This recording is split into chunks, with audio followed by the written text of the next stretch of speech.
All right, welcome back, everyone. So, if you are in right after your dinner, I hope that you had a very good dinner, including me as well. So, I hope that you will find this upcoming session very interesting, right? As excited as I am to have the three panels that we'll be discussing today, we are going to be discussing on a very, very interesting topic. Because for the past 3 months, I have been speaking to a lot of teachers and parents as well in that light, which are we are revolving on a topic about COVID, right? It's all about COVID for the past 3 months, and it's all about education and how parents and teachers has been describing to me on the various challenges and also on the new norm, on how kids are now getting used to using devices, right? Using online methods to get their education, and also for that matter, getting in a lot of alternative ways, right, in getting their knowledge and in getting the all of that is required from school, from various resources, right? It used to be that for the past many years, right, there hasn't been a cataclysmic situation like we are having right now, where schools are being forced to close down for so long of a period. So 3 months, right? The last that I've remembered about something like this was during the previous Jerebu season, right? It was like 10 or 15 years ago, where some schools are being forced to be closed down. But it didn't really bring much interruption to the education arena. However, for this round, it seems that everyone is being forced to stay at home and to be able to reach out to each other with a very in a very interesting way, which is to use online and other devices as well. So to highlight the topic for today, I'll bring up the topic so that everyone can have a look at it. So the topic that we are going to be discussing for today will be how will our education change post COVID-19? So there will be three panels that will be joining us today. I'm sure all of you have seen all three of them, and I'm sure that you have enjoyed their sharing session from day one and today as well. So for today, our first speaker, let me just introduce all of them before I bring them out again to give a context to everyone. First off, we have Tuan Hazrizal Abdul Jamil, Director of the Khalifa Education Foundation. Right, and we have Dr. Tazli, AP Dr. M. Tazli Azizan, who have just finished his very comprehensive sharing session just before dinner. And we have our local Chiu Mei Yi, Head of Coach and Support from Teach of Malaysia. And I'll be hosting for the panel of speaking session today. And so for today, right, so people are getting in. So if you are in, please key in 1, right, so that I know that you are engaged on this session. Because the format on how we are going to be conducting this session will be slightly different than what we will be doing for what we have been doing for the past 2 days, which is we hope that you as an audience, right, coming in today, we hope that you are able to participate in this discussion session as well, especially if you are a teacher, if you are a parent, right, or if you are an educator, or even if you are a student as well. So please have an interactive session whereby we hope that you are able to post in your questions and your thoughts so that we are able to bring this up into the panel and to see how relevant is it, whether it works, to debate about it, to have more insight about it. So I'm very excited to see what will be the conclusion by the end of tonight, right? So, okay, Queen C, continue. Thank you. Nice topic. All right. Yeah. Okay. So those of you who have just joined us in this discussion over here, please key in 1 so that we know that you are present right now. Okay, so let me just bring up our first speaker, Tuan Hazrizal, to say hello to everyone. Hello, good evening, everyone, or good afternoon from here in Finland. Right, good afternoon. Yes. So Tuan Hazrizal, so for a forward thought, any first words that you would like to say more about the topic that we are about to discuss today? Yes, I think it's very important, at least for me, to to tell myself that I am not a fortune teller. I mean, for us to easily predict how it is going to be after this COVID-19, but there are some resources that we can utilize to predict what will happen based on what already happened previously. So there is a bit of historical thinking about change and continuity that we can analyze so that we can see what went away and what stays. So perhaps we will try to explore a little bit on that matter. And I would like to also congratulate the organizer for choosing a very good topic to summarize what we have been through for the past 2 days. Yeah. Right. Thank you so much, Tuan Hazrizal. So for the understanding from those who are watching, the topic is also an interesting topic that me, myself, I would like to find out, as well as many parents and teachers. So the discussion has been happening for the past 3 months all the way until now on what will happen after COVID when school reopens, what will be the situation, and will it change how our next generation consume education, or will it change, right? So that's the topic for today. As we bring up the second speaker for today, Dr. Tazli, right? Hi. My, I think I've been delivering a topic this just now before the dinner time. And I believe that this topic is very important, looking from the perspective of the tertiary education. So because definitely, as for now, you can see that what COVID-19 has been doing to our economic, and there is economic and social crisis. So how do we actually, this of course will be affecting the tertiary education as well. So tertiary education, perhaps in the future, what will happen into the number of students, what kind of program that we should be offering.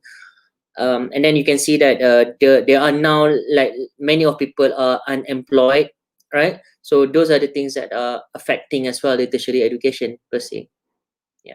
Right. So Dr. Tazli, from his perspective, from the tertiary side, as well as coming from a parent's perspective, we hope to be able to get a lot of perspective from Dr. Tazli as well as a lot of you have been telling me that it was a very comprehensive session that Dr. Tazli has just delivered in the right before dinner. So we hope to see what comes out from Dr. Tazli during this panel discussion now. All right. Thank you, Dr. Tazli. So, and our third speaker, or the third panel for today, we have Ms. Chiu Mei Yi from Teach for Malaysia. Hi, Mei Yi. Hi, everyone. Yeah, thank you so much for this opportunity. Right. Yeah. So Mei Yi, any first words or any pendahuluan lah, if I can say, with regards to the topic that we are about to discuss today? Yeah, I think the idea that it's a panel and it's a discussion is the reality that I don't think anyone really knows what's going to happen. And I guess similar to what I shared yesterday about the idea of, maybe the question is also, what do we want education to look like? I think we have this actual very interesting opportunity where we can ask ourselves, what is it that we actually want, and maybe collectively advocate for that, and use our voices to advocate for what we want, rather than make predictions and hope that, you know, the Ministry of Education or Ministry of Higher Education decides things that are aligned to what we think. But how can we also use this space and platform to ask what we want, and then advocate for that in various spaces? I think it's also a different way for me to see the question that we're going to explore today. Right. So awesome. Very nicely put. It's also, what do we want? As the current situation right now, there's a lot of unknown, right? No one really knows, like what Tuan Hazrizal has been mentioning right a while ago. We have no crystal ball, but as the basic thing is that at least we know what we want, right? And so as long as we know what we want, we might be able to just slowly trickle down to that path of, hopefully it's something or situation that is a happy ending for every one of us, right? So I would like to just start with the context of how the taxi industry or the hailing industry has been disrupted by Uber and Grab car, right? So it used to be the way on how we hail transportation. It was so traditional in that way that the only option are taxis or buses or LRT in that manner. So something like Uber came into the picture, and suddenly the way that we change, it literally changes the way on how we carry ourselves from point A to point B.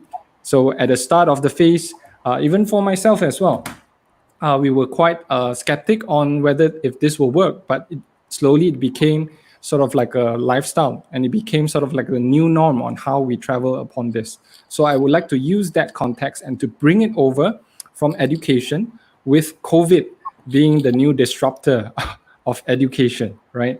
On how it changes the norm on how we continue our discussion on education. So probably let's go on towards it. Okay, so there is a question from Asmil Muhammad Amin. So shift, discontinue, and new. So I guess in a lot of discussion like this, there will be the question of what's going to be left of it, what is going to be replaced, and also what is going to be created. A replacement of it, a continuation of it, or there will be a new creation, a new form of system in by that way. All right. So probably I will start with where we are right now, right? To start from point A before we move on to the future of things. So probably we'll start with Tuan Hazrizal to probably just iterate the current situation that we are at right now at this point of moment of time, right? Yes, I would like to begin this spontaneous discussion, and I'm very honored to also be together with Mei Yi and Dr. Tazli as well. If we old enough to remember, back in 1980s, there was a sitcom on television known as Small Wonder. And Small Wonder is about a robot that is being taken home in order to teach the robot to become more human. So the whole idea about Vicky, which is the robot girl, is to help the robot to become more human so that it will be more useful. But now, in the past many years, I have seen our direction is somehow going to the opposite of what happened in Small Wonder. We are now change humans into robot. We are human, but we try to compete with robot, and we already know that robots are doing many things even better than us. So in order to stop competing with robots, we should stop being robots. So that is already something that we always have in our mind. Talking about reform in education, I would say that at least in our institution, in Khalifah Education Foundation, before we decided to establish, especially the secondary school in 2013, the problem statement that we had back in our mind is the worry of seeing students finding their schooling experience more and more meaningless. They lost motivation. They don't find what are being presented to them relevant and useful to them, and we need to use a lot of enforcement to make them stay engaged. And that is why we try to investigate a little bit more and see where the room of improvement can happen. So when we talk about change, kind of allow me to quote something that came from the tradition of Prophet Muhammad, peace be upon him. Of course, for Muslims audience, it can be seen as a religious text, but in a more universal way of seeing it, it is a documentation on how learning occurred in the 7th century. It was at that time when Muhammad himself, who loved to be introduced as a teacher, he had a group of teenagers came to him and stayed with him for 20 nights to learn, a lot of things from him. And the narrator was Malik bin al-Huwairith. So Malik bin al-Huwairith said, after 20 nights spending time with Prophet Muhammad, he concluded that Muhammad is a very kind and merciful. That is what it said in the narration from Sahih al-Bukhari. And then after 20 nights, Prophet Muhammad realized that these students, quote unquote, these learners will start losing their focus and thinking about something else, and mainly about their family. So he asked them, who were you thinking about? Share with me. And then the students, Malik bin al-Huwairith and his friends said, well, we were thinking about so and so, so and so. So they told about what bothered them in their mind. So after listening to what these students said to him, Prophet Muhammad said, therefore, return home and just return home and do whatever you learn with me now. Go home and do that at home. And then he said, when the time for prayer come, so one of you should make the call of the prayer, the azan, and then the eldest among you should lead the prayer. So it was a very short narration, but um, I read about that narration, I think maybe around or about 20 years ago. But after learning more about learning sciences, I saw a lot of silent pedagogy inside the narration that came from the 7th century. I mean, at first, the student made a statement saying that the teacher is kind and merciful, meaning that the mercifulness of the teacher is visible and understood by the teacher.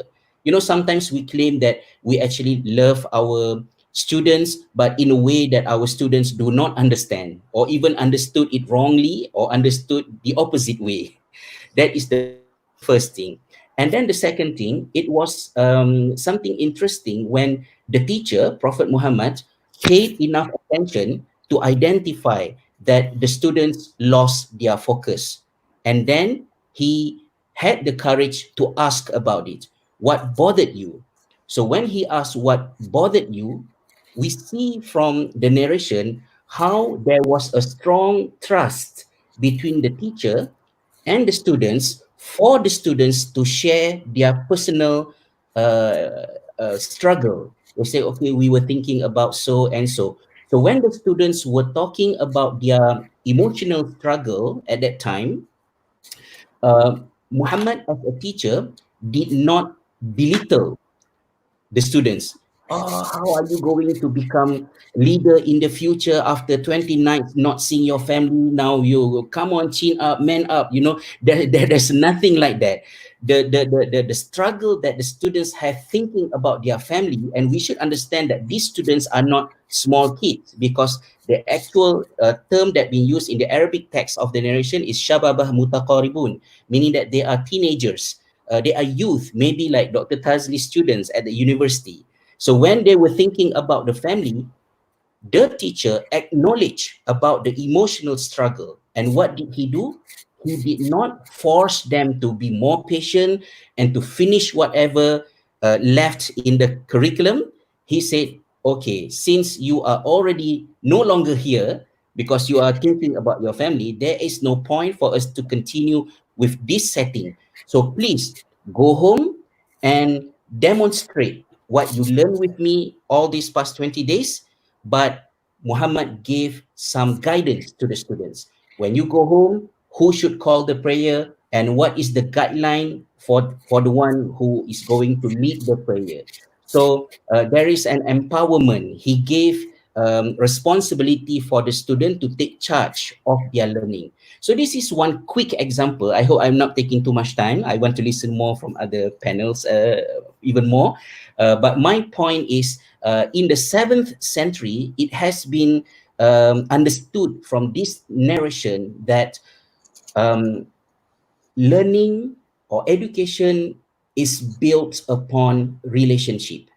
When there is no relationship, there is no teaching and learning. Unless we got stuck in the paradigm of functionalism, of perceiving school as the national institution to create a group of workers serving industrial revolution. And I believe that that paradigm is obsolete. Either school or even at university level, it is no longer a place where we want to produce workers. We need to rehumanize.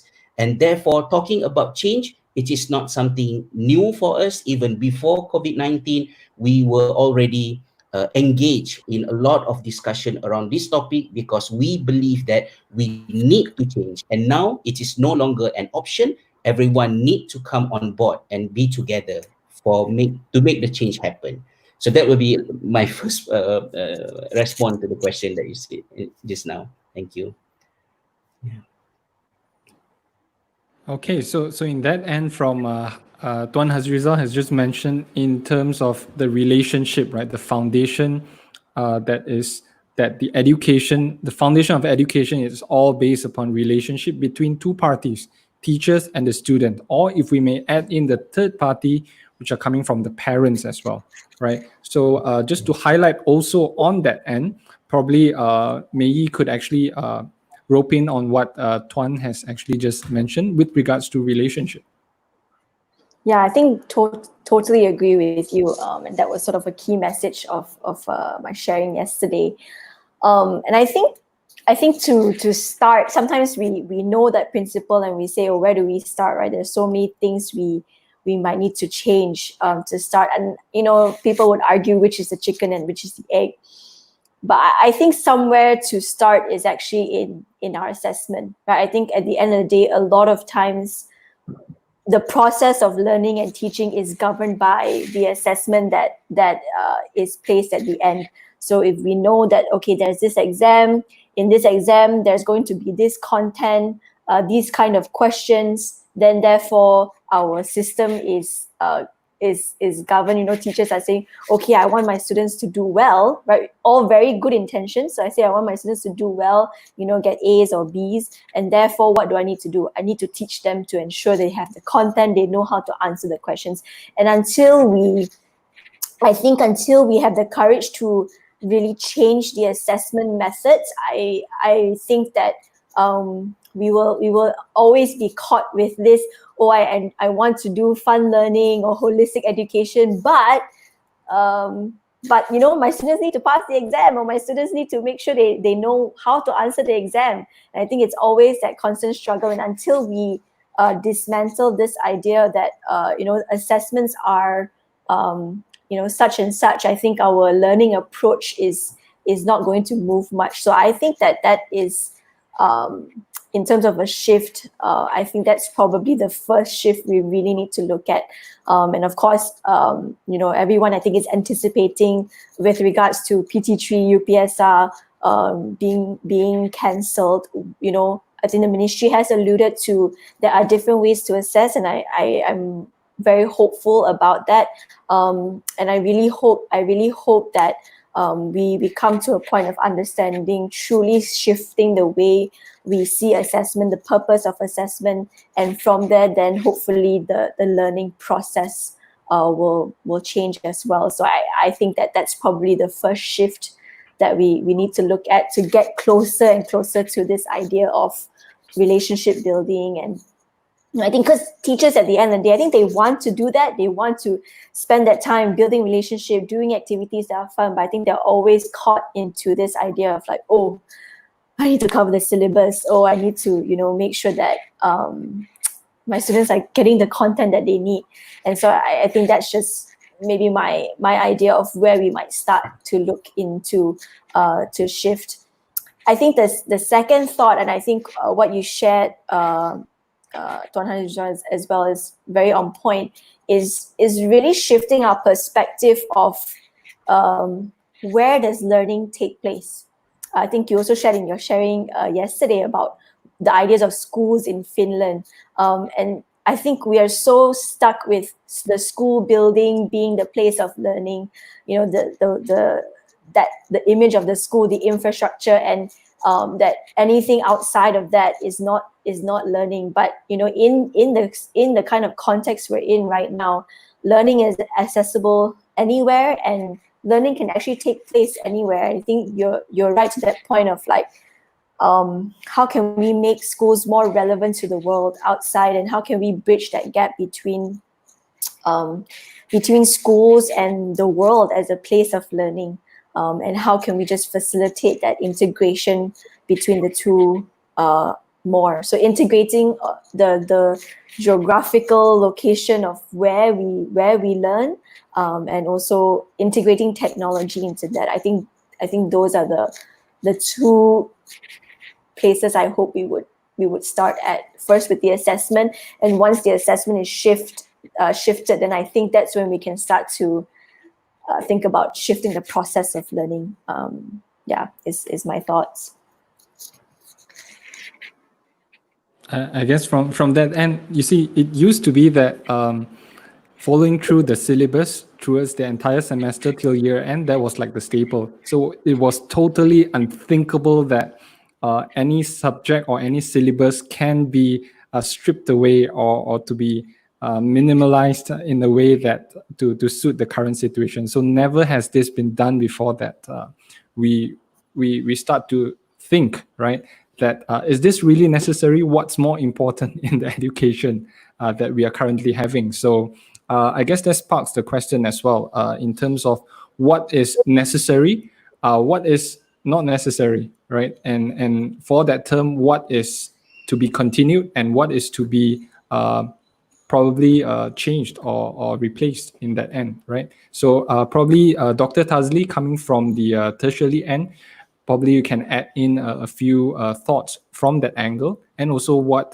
complementing what Tuan Hazrizal and Mei has just mentioned over there. Yeah, I think one of the happiest boy in the world when the ministry announced that UPSR is being cancelled is my son.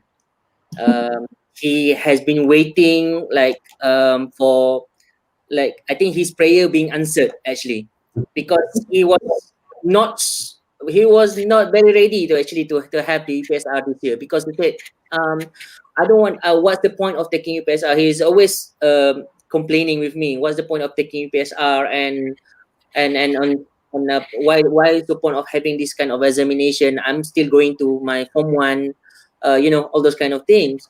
And then I thought what I've been thinking is making sense to me. And I really, somehow I've been thankful as well to COVID-19 because of this, because it disrupt everything. It's like it just shows that, okay, the ministry can cancel UPSR, can cancel PT3, means that both of the exams is not important, right? I mean, it can be just replaced with something else, some kind of continuous assessment, just to make sure that the students are achieving the level that they're supposed to achieve. That is the first thing. And the second one, when I talk from the tertiary education side, it is like, you know what, we are actually the final gate who actually receiving those products who have been nurtured for the past 11, 12 years on one system, and we are yet to change them, to equip them. One is about all those skills needed by the industry, by the future employer, and at the same time, future employer keep complaining that our university students are not well in this communication and not be able to converse well, and then at the same time, in terms of fundamental, is not strong. How much that we could do within that 3 to 4 years, degree experience, it has to be changed since early, right? So those are the dilemma that we are facing. What else? For example, like our name is called as lecturer. So one called lecturer, what does it mean by lecturer? You just give lecture, right? And then you don't care about the students. I mean, it's up to the students how to develop themselves. But the problem is, I started to see a lot of things dealing with the maturity issues, dealing with how they manage their emotion when they're supposed to be able to deal with it when they are actually young age, at the youth age. They're not be able to do that when they come to the university. For example, whenever that you give some kind of teamwork, for example, they do not know how to work as a team. And these are the problem that is dragged forward when they start working in industry. They also do not know how to work as a team. So I would be very quite, for me, I'm quite happy, because before this COVID-19, what happened at my university is that we have started to see, I think about 5 years ago, the needs to shift from teacher-centered to student-centered learning. So one of the approach is we are actually adopting what we call as flipped classroom. So the faculty members has been trained. They have been trained from like how to conduct active learning in the class, how to conduct team-based learning in the class, cooperative learning, problem-based learning, and so on. The students somehow could manage, could actually somehow, initially they will complain on that, but after that they are able to adapt themselves. But I think the most challenging part is trying to make the faculty members who have been trained in the past traditionally to adopt those approach. So that is also the remaining challenge. But now when there comes in COVID-19, because of that, I mean, all other educators, all other faculty members have been forced to make sure that the new approach has been need to be adopted. So somehow, again, I would say I'm thankful for this somehow. So it actually make these faculty members adaptable, agile to these changes. And I think there's no way of turning back after this COVID-19. I pass back to you, Jay. Okay, so just like what Dr. Tazli has been mentioning, never has been before that a situation like this can sort of like blank slate the entire thing, right? What we thought is irreplaceable down to the fundamental core could be shaken up and blank slate until this situation. So if we were to bring the attention to the audience's feedback, and I would just like to run through all of this before we move on to the next round. So Facebook user Salam, how should we develop new mindset, grading versus learning? As educators, right? So, okay. So just keep in mind on this question as I bring up the second question from Kalaivani. Much as the ministry says education must be student-centered, but they measure teachers' productivity based on students' achievement in the exam. This makes teachers focus less on the fun part of learning. We tend to choose tried and tested methods and are not willing to explore new methods, right? So I guess Dr. Putri Afzan, she has came in as well. I guess to also highlight and to use what Dr. Putri Afzan has been presenting this morning, she actually used the 5 why method, right? To assess why are we having an assessment as what we are currently having right now, down to the core, fundamentally, what are we really hoping to achieve out of the current system of assessment? So it's a thought point that we can bring it up from the 3 panels. And from Dr. Putri Afzan herself, great point, Mei. To tackle assessment, one has to break this vicious cycle. And one angle of it has to break in order to start doing a big change. Right. And I guess I saw from Dr. Putri Afzan's Instagram post that she was sharing that there's a potential of over 400,000 potential mental illness cases that might actually happen within the students during MCO, right? So that's quite a staggering news when I first saw it, right? And also from Dr. Putri Afzan, I believe Tuan Hazriza has got points on this assessment too, based on student-centered, based on the relationship-based. Okay, the comments are starting to pile in. Continuous class assessment is subjective. How to effectively reduce subjectivity and favorism in school assessment as well. Oh, all right. So there's another viewpoint from Azmil. Perhaps this is where technology plays a role. Analytics, blockchain in place to government, right? So we will be touching on what's going to happen to education from the technological perspective as well later on this discussion, right? So keep in mind on that as well. So Azmin, we will be touching on the technological aspect of it as well. And COVID-19 is somehow a blessing in disguise for us teachers, right? Dr. Tazli, teachers, actually not only one teacher, there are a lot of teachers that actually resonate in some of our other discussion as well, that it's actually a blessing in disguise for teachers and education system, at least for the time being. And of course, for students as well, like what you say, PT3 UPSR cancelled. Wow, great news. More time for me to have fun at home. Right, but surprising to say, right, from news, right, when the TV3 and other news channels actually interviewed students, primary school students, right, what have you missed most by not going to school? And majority of them unanimously have roughly the same answer. It's not the study, it's not the exams, it's all about the relationship, right? Between teachers, I miss my teachers, I miss my friends, I miss my peers, right? So that highlights back to the fundamental of education, like what Tuan Hazrizal has was mentioning on relationship, right? So a couple more. On top of this, I think the method of assessment must be changed. SPM, STPM style of exams are outdated. EQ and SQ must be taken into account as well. Emotional well-being, right? And finally, before we move on to the next round, Ahmad Muhammad Bakur. How can we evoke the students' interest about the assessment if they aren't related to the questions? Okay, so I would just like to open the discussion right now back towards the approach, right? What do you think post COVID-19, the type of approach on how we are dealing with education, how will the approach change post COVID-19? Perhaps Tuan Hazrizal could start the conversation off from the approach side of the manner. Yes.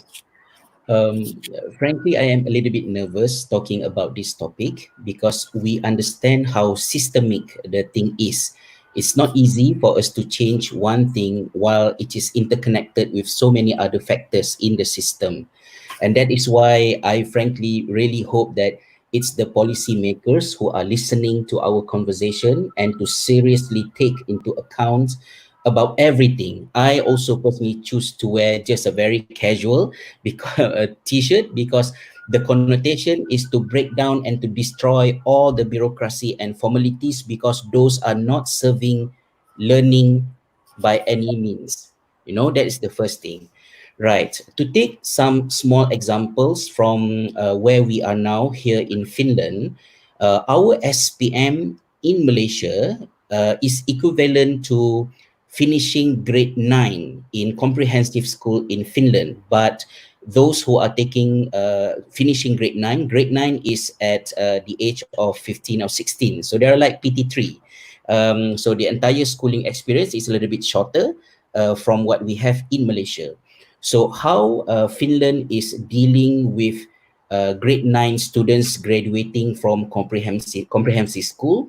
First, it's already there in the system that the amount of grades to be granted to students based on final examination is relatively very, very small. Students are measured through their what we call it assignments, their performances throughout the year, not only in grade 9, but right from grade 1 or at least from grade 6.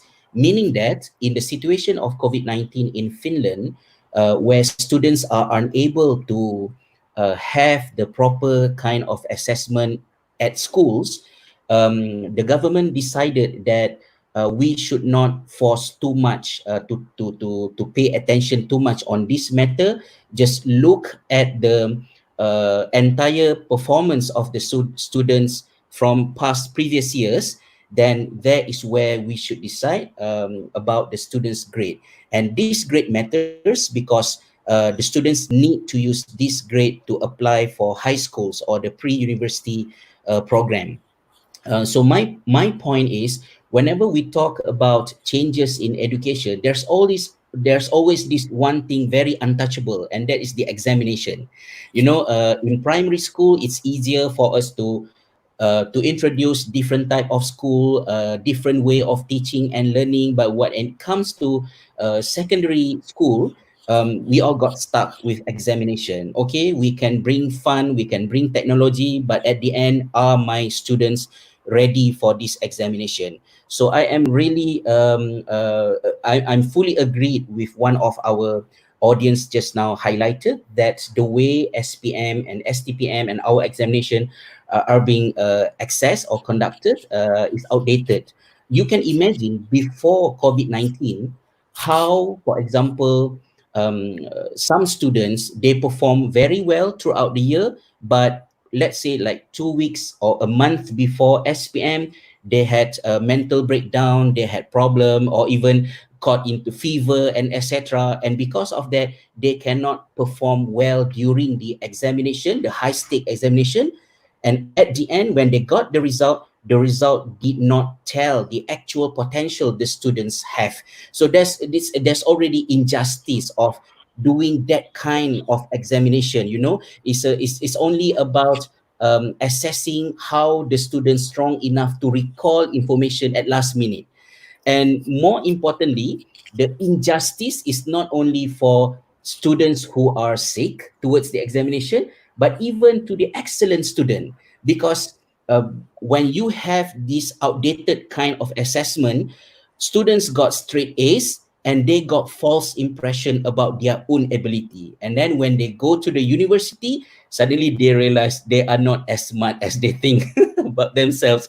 They started to have a lot of trouble because university level is very much different from schooling experience, because at university you need to be more independent, you have to take more charge about your own learning, and less structure, more freedom, no more parents, you know, no more people around you to scold you or to remind you.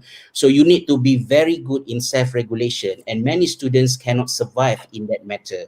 So because of that, I think it is a very, very important for us to tackle this issue, not from certain what we call the isolated angles, but we need to tackle this matter as a system. It's very systemic. So maybe it is not us. I mean, at least it is not me who can actually do it. Our way of doing it is to have our own small, I don't like to say our school as private school, but we call our school as independent school, because we need to maintain the independent way of thinking and believing about education. That is one thing. But as for the public education, it requires a really paradigm shift among the policymakers to deeply engage in discussion and to ask, because if the public education doesn't change now, then when the change will happen, uh, the public education, SPM, STPM will be left aside, because it is no longer serving the purpose of education itself. And even us in private education, we are also started to ask about what will be our value proposition now. Why parents want to send children to private schools if private schools are only providing the same content with public education, and yet they still need to pay a lot of money, while everything is online? We have Hans Academy, we have so many free resources online. Why do you still want to send your children to all these expensive schools while the value proposition remain the same? So this is a very fundamental crossroad that everyone need to ask ourselves. What should we do to change? So maybe I raise more questions than answer. I don't know. So I pass it back to you. Yeah. Right. So very good point from Tuan Hazrizal. So anything to echo on towards that? Probably from Mei Yi, coming from the grassroots level, right? From primary and secondary school, the approach on how we used to deal with education in schools, right? How would you think it will change post COVID-19? And also highlighting on what Tuan Hazrizal has been mentioning, should the assessment be replaced in that manner, whereby we, I mean, from my perspective, if I'm looking from that perspective, should the regurgitating part be separated from the humanistic part of development? If I'm looking at it from a separation perspective, right? So to highlight on that, Mei. Yeah. I think it's when we say the word approach, there are many different angles to see it. One is maybe the physical method of how it's going to be delivered. I think we've obviously the ministry's first or our first concern with COVID is, what is the physical space going to be like, right? So there's a lot of thinking and SOP around the approach of learning with being 1 meter apart. And my worry is that that is the only thing we think about, right? Okay, how do we teach while making sure all students are 1 meter apart? And so I think that's for us to really be careful. I think, and it's not, again, I really want to emphasize that I think oftentimes maybe the concern that I have in Malaysia is that because we are quite top down and because we're quite bureaucratic, we feel we don't have that power to say like, oh, ministry has to decide. If ministry doesn't decide, policies don't change, I can't do anything about it. I think the reality is that we have to change that mindset, because until we don't change that mindset, we're never going to get what we want in that sense, or we're never going to be satisfied with what's going on. Then we will just always place the blame. Oh, look, they're the ones who made the policy. It's nothing to do with me. And so I think I would really advocate all the educators out there, if you feel passionate about it, have that courage to talk to your school heads, talk to the people around you, and gather that support of similar ideas. And I think that's when change can slowly happen, at least from the ground. So I think maybe the first part is to really push our thinking to say, let's not just think about the 1 meter apart and how do we make sure students are not spreading germs, but also how do we really rethink our education at this time. So I think that's maybe one part. And I think if I go to the sort of other big picture, idealistic self, actually, even before you ask about assessment, actually the question you have to ask is, what is the purpose of education? That will give us our approach, right? If the purpose of education is to gain knowledge and to make sure that students by the end, when they reach 17 years old, they have all this information in their head, then therefore this is, what is the approach is going to look like. And so we almost have to kind of take a step back and ask, actually, what is the purpose of education? We've spoken a lot about, IR4, we've spoken a lot about holistic education, social emotional well-being and all that. And I think we need to ask ourselves, what is the purpose of education? If the purpose of education is to build students, humanistic values, then the approach will have to really shift entirely.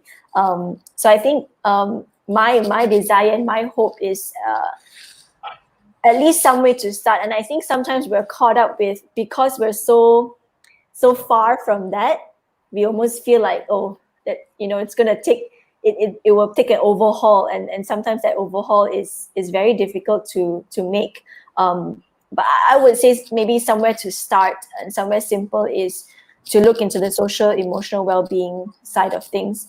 I think teachers currently are not trained to deal with that, whether it's for their own mental well-being and also how to deal with students' mental well-being. I think in our traditional sense, it's the counselor's job. Oh, this student is struggling, I'm going to send them to the counselor. Counselor is trained in psychology. They know how to deal with it, and it's not a teacher's job. Teacher is just to teach you. If you're having trouble with emotional issues, then that's not my role. But I think we need to start thinking about how can we equip teachers to deal with that. How do we give spaces for students to express how they're feeling, and if there are challenges and things that they're facing, equipping teachers with the skills to do that. And I think, of course, it's a fine line. Teachers definitely, there's a distinction between things that counselors should do and teachers should do. But I think that right now the gap is very wide. And can we do a little bit more to equip our teachers with even just gauging, okay, actually this student may need additional help, and actually do the necessary referments. And then of course with that, I think it's also this cultural understanding and stigma around mental health, etc. Right? I think it's got to also start there lah. So I think that's in terms of an approach, what I would seek to focus on, especially now, like you said, Dr. Putri said that, globally, we know that this is going to be an issue, and it may not crop up in the first few months of school. These things, like mental well-being and social emotional things, oftentimes they are they manifest in ourselves, and they only show up much later in our adult lives, or much later on in life. And I think that's where we have to acknowledge that that's going to be the case. Much research is out there to tell us that when there are traumatic events such as this, students there are going to be repercussions, and so let's be proactive about dealing with that right now. All right. Okay, so very there's a few points that have just highlighted over there. I would also like to highlight on the point in terms of the policy makers' standpoint of view, that it's more of the policy maker. I have to follow the perintah, right, from whichever parties. However, what we are looking over right now, at the start of COVID-19, right, never has teacher has so much freedom on how they conduct class learning, right? So it used to be that they do not even have the chance to craft messages or the classroom learning in the way that they want. And right now, during the entire summit, we have been seeing creative ways on different teachers coming up with online programs by themselves, even using YouTube and approaches like this, right? So it's form of like, would you call it a freedom aspect of it, where COVID actually disrupts in and allows teachers to have, right? You have your freedom, so show us what you can do with the technology that you have right now, right? Okay, so to highlight on that, probably Dr. Tazli could add on towards that, and also to add on and echo towards what Tuan Hazrizal and Mei. Yeah, I think that again, I agree with you, Jay. I mean, like, when this COVID happened, like, there is no SOP for that. So when there is no SOP, like, everybody can, this is my way of doing it. I've been waiting, to use this for so long. For example, I even told my students that I've been waiting for so long to teach you in kain plekat, actually, like wearing sarong and t-shirt. I've been waiting for that. So this is the time. So I got that opportunity to do that. But I would like to reiterate back on the assessments that we've been talking just now. When we talk about giving close-ended exam, big examination, whatsoever, I think the missing point here is that, as I mentioned in my talk just now, this evening, about constructive alignment, what is missing is that most of the time we teach students and then ask the students to just say it out. Write it down in the written close examination. And I always emphasize, for example, like for me teaching engineering students, this is what always I fight for. Engineers, when they work later on, they're not going to close the book in order for them to solve problem, right? They're going to frantically looking at many resources, like looking at many materials in order for them to do the calculation, to justify, to do some assessment. And we must do that similarly in our education system, because we must replicate back whatever that they are supposed to do when they work later on. Those are the things that we should actually simulate with our guidance, how actually they'll be able to do that, right? Instead of like, okay, you're going to answer this closed book exam, memorize all these equation whatsoever, but when later on you work, for example, you want to use some unit conversion, you can just go online, go to internet and convert some units, and then you'll be able to get that, right? Instead of like you have to remember, recall, and everything. So what happened to the constructive alignment is that the learning outcomes that each courses, each level, the program, when we spell out the learning outcome, we just spell it just to make sure that we have it documented. That's all. I think what we are good at is everything is about making blueprint, making planning, making all those kind of things. Very nice. It looks very nice. But the philosophical wise, we do not really understand the G's behind that. For example, like when we spell out our learning outcomes, our teaching activities does not demonstrate to achieve that particular outcomes. And then we do not know what kind of assessment that we should do. Okay, just follow with others. We just do closed book examination. For example, like you want to see that whether a student be able to is good at doing hands-on, practical hands-on. You don't give them closed examination. You don't give them written examination. You're supposed to be observing them. Okay, they are doing it correctly, and that is where actually you give some competency grade for them. That was supposed to be done. But many of us, because we are still stuck at this point where actually everything has to be a closed book exam, this COVID-19, it allows us to do beyond that. For example, right now, but then with a wrong concern. We concern because our students may plagiarize when actually we do this closed book examination.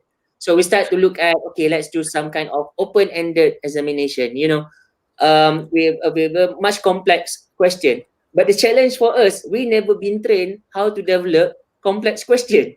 So actually, is it the fault of the students, or is it our fault as those who are in the past undergoing this kind of system where, we will not be able to achieve that thinking level that we want our students to have to. So I would say that post COVID-19, it comes back to us. Actually, we should realize that I'm still lacking in doing so many things that would be benefiting my students. So we should actually embrace this lifelong learning.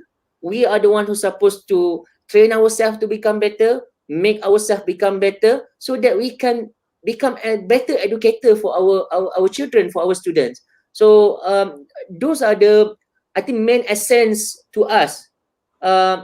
Because right now, when we're doing all this online teaching whatsoever, we started to discover, okay, I need to open up my space in my brain everywhere to try to learn this particular tool. I need to learn this particular tool. When before this, we just shut off everything because we said that I have too many on our plates. But right now, actually, we can just learn one thing, one at a time.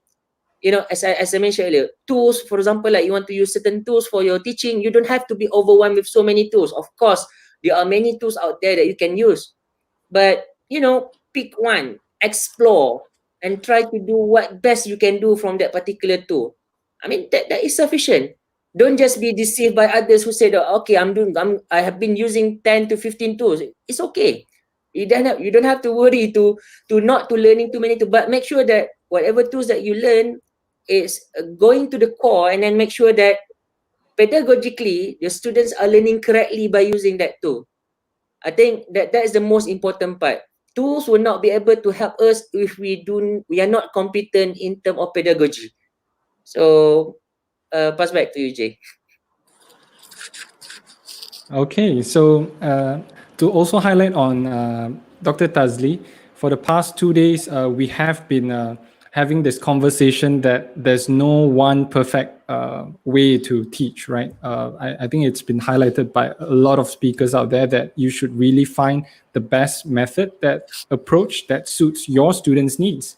And hence, that is why we are seeing teachers using various methods, various teaching tools to get students to really understand the classroom teaching, or for that manner, right? So before we move on to the next round on pedagogy, I would like to highlight some comments brought up by the audiences that are watching right now. Athira, again, yes, very true. And to change the mindset is not easy, right?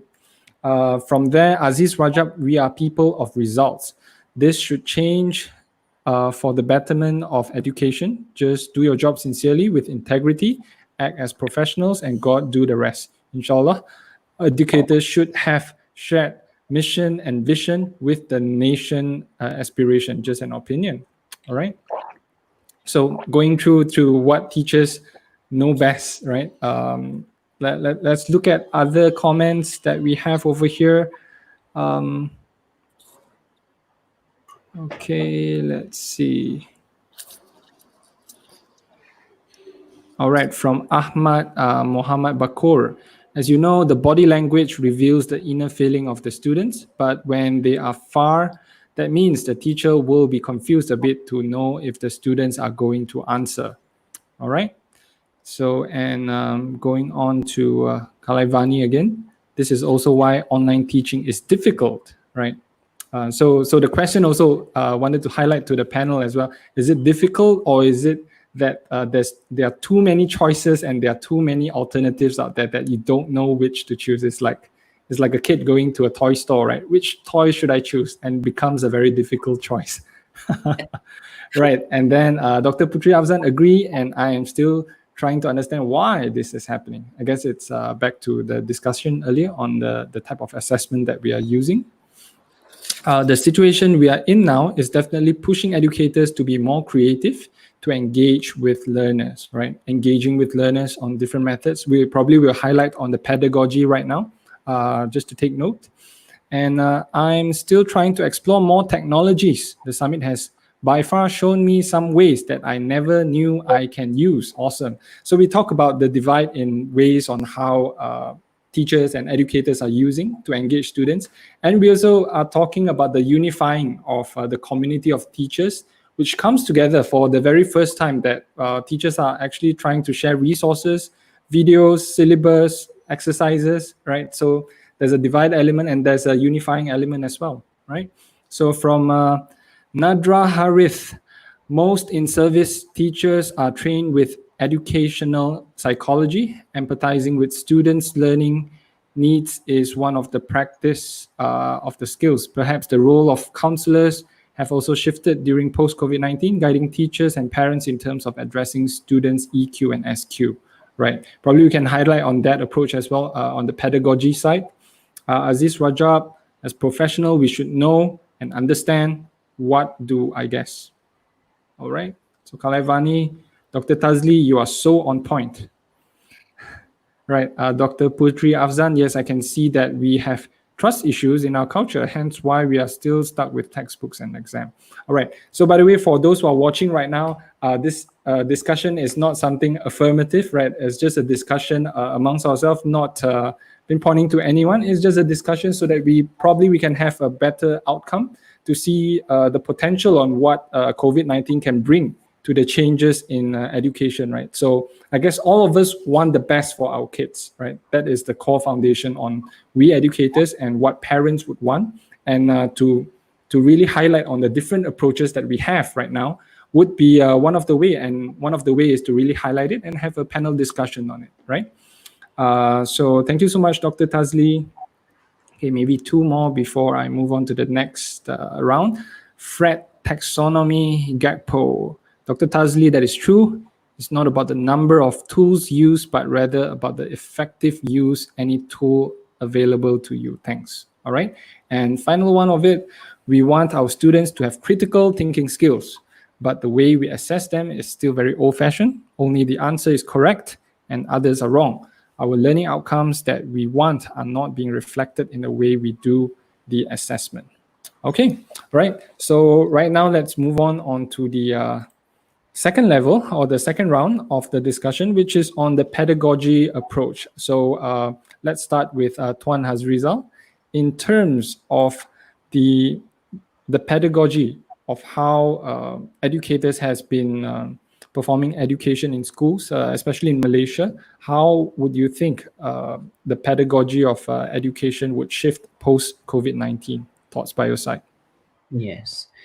I think I would like to begin with highlighting one point, and that is we need to realize that 30 or 40 years ago, education, especially when we talk about the content, the curriculum, was built upon social sciences like anthropology, sociology, to design the content of what is to be delivered at school. But later on, especially nowadays, because we have the technology to understand better about learning process, and because of that, what actually happened in a student when learning is taking place is now being understood more and more. So that is one of the reasons why education is shifting from teaching to learning. Previously, when we were thinking about improving the quality of education at schools, we always think about improving the way teachers are teaching, but now we are supposed to move towards a better aspect of the same concern, and that is to improve teachers' understanding about how people learn, because we know better now about learning, and that is where pedagogy should be touched. For example, if I refer to what my own children experienced during this our Finnish version of MCO here in Finland, I realized that one of the major challenges they face was when teachers introduce new topics, because um, we know from how knowledge is built upon, we are always been advised as teachers to activate students' prior knowledge. We need to make the connection between past knowledge, something that students already know, with the new things that is to be introduced in the classroom.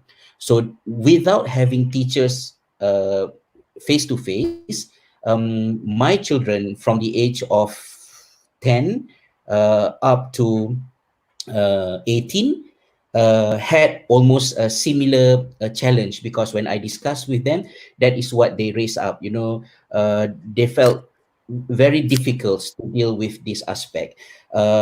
So when this aspect requires more research on it, because I would love to read maybe in 1 year time what will be the assessment of researchers on the experience students have. But at least at this stage, I would say that having a better metacognitive strategy in handling teaching and learning session online would be something very useful for teachers to take into account. One thing that been highlighted maybe by Dr. Tazli or Mei as well just now, COVID-19 experience made teachers aware better about the students' point of view. We have been talking about this for a very long time. Even before COVID-19, that is how a teacher should behave. When you plan something, you should always remember about the student's point of view. And that is why even in Finland, best students are not necessarily the best candidates to become good teachers. So teacher education system have their own way to select students to become teachers, because sometimes teachers who struggle when they were students themselves have more empathy towards understanding the student point of view.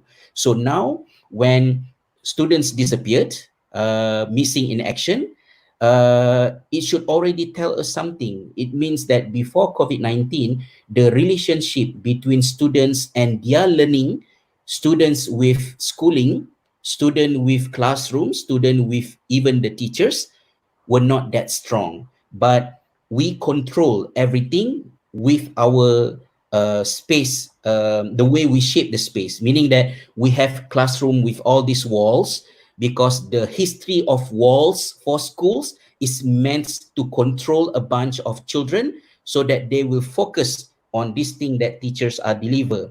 And that is one of the reason why, again, I am very sorry for keeping mention about Finland because I am in Finland. Some people maybe got exhausted, eye bleeding, ear bleeding listening to this word. But in Finland, in the past maybe around 10 years, they utilize what we know as open learning space, where there is no wall anymore, because if the learning is meaningful enough, if the session is meaningful enough, you don't need wall. You have a group of students, 30 students in one session, and you have another group of 30 students in a different group, maybe around 10 to 15 meters away. You don't have a wall to separate, but students were not really distracted because they were engaged with this learning. So when students do not participate in our teaching session, um, of course, there are many other things that we need to take into account, but we as teachers have to rethink about how the learning activities are designed. Maybe they are poorly designed and not meaningful enough, as simple as having a person walk behind you, that is already distracting for student to, to look at that guy, because they are not fully engaged. So that is why, going back to the original question that you asked just now, it is very important for the teachers nowadays to to understand better how people learn, make use of learning sciences.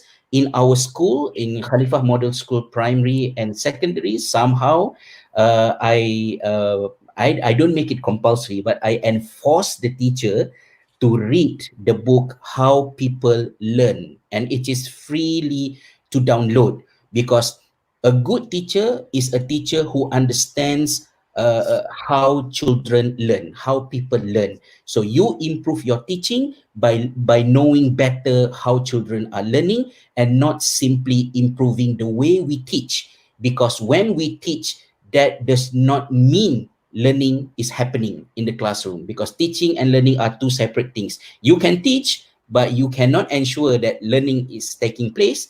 Learning will only happen when you focus on learning itself. So make use of learning sciences and all the new information we have in the past 20 or 30 years to improve this aspect of our education.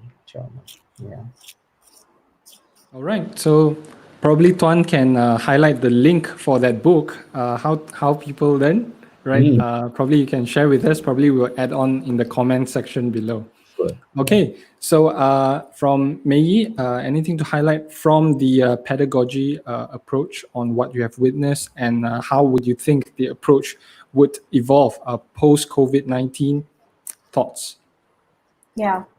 I think it's, very similar to what Tuan has already shared, just this idea of like, what is the role of the teacher at the end of the day, right? And like he said, it's not a new concept. We've spoken a lot about student-centered learning over the past few years, and I think it's what we want. But I don't know if we have fully shifted our mindset to what it really means to be student-centered learning.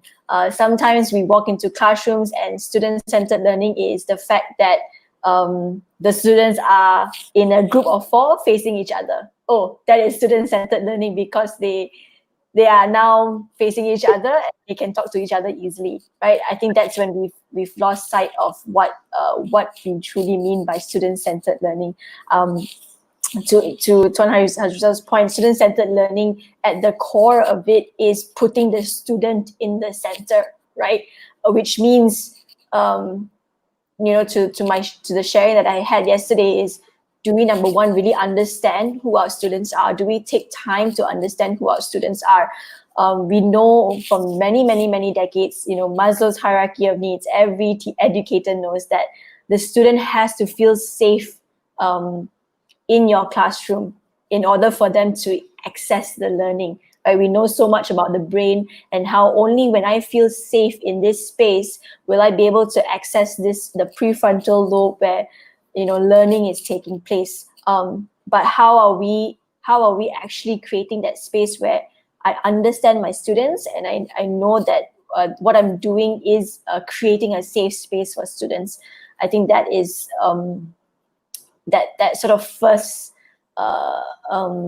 pedagogical approach that we need, especially again, coming back to a space that's going to be very different. I was looking at pictures of different, classrooms, with us having to be 1 meter apart.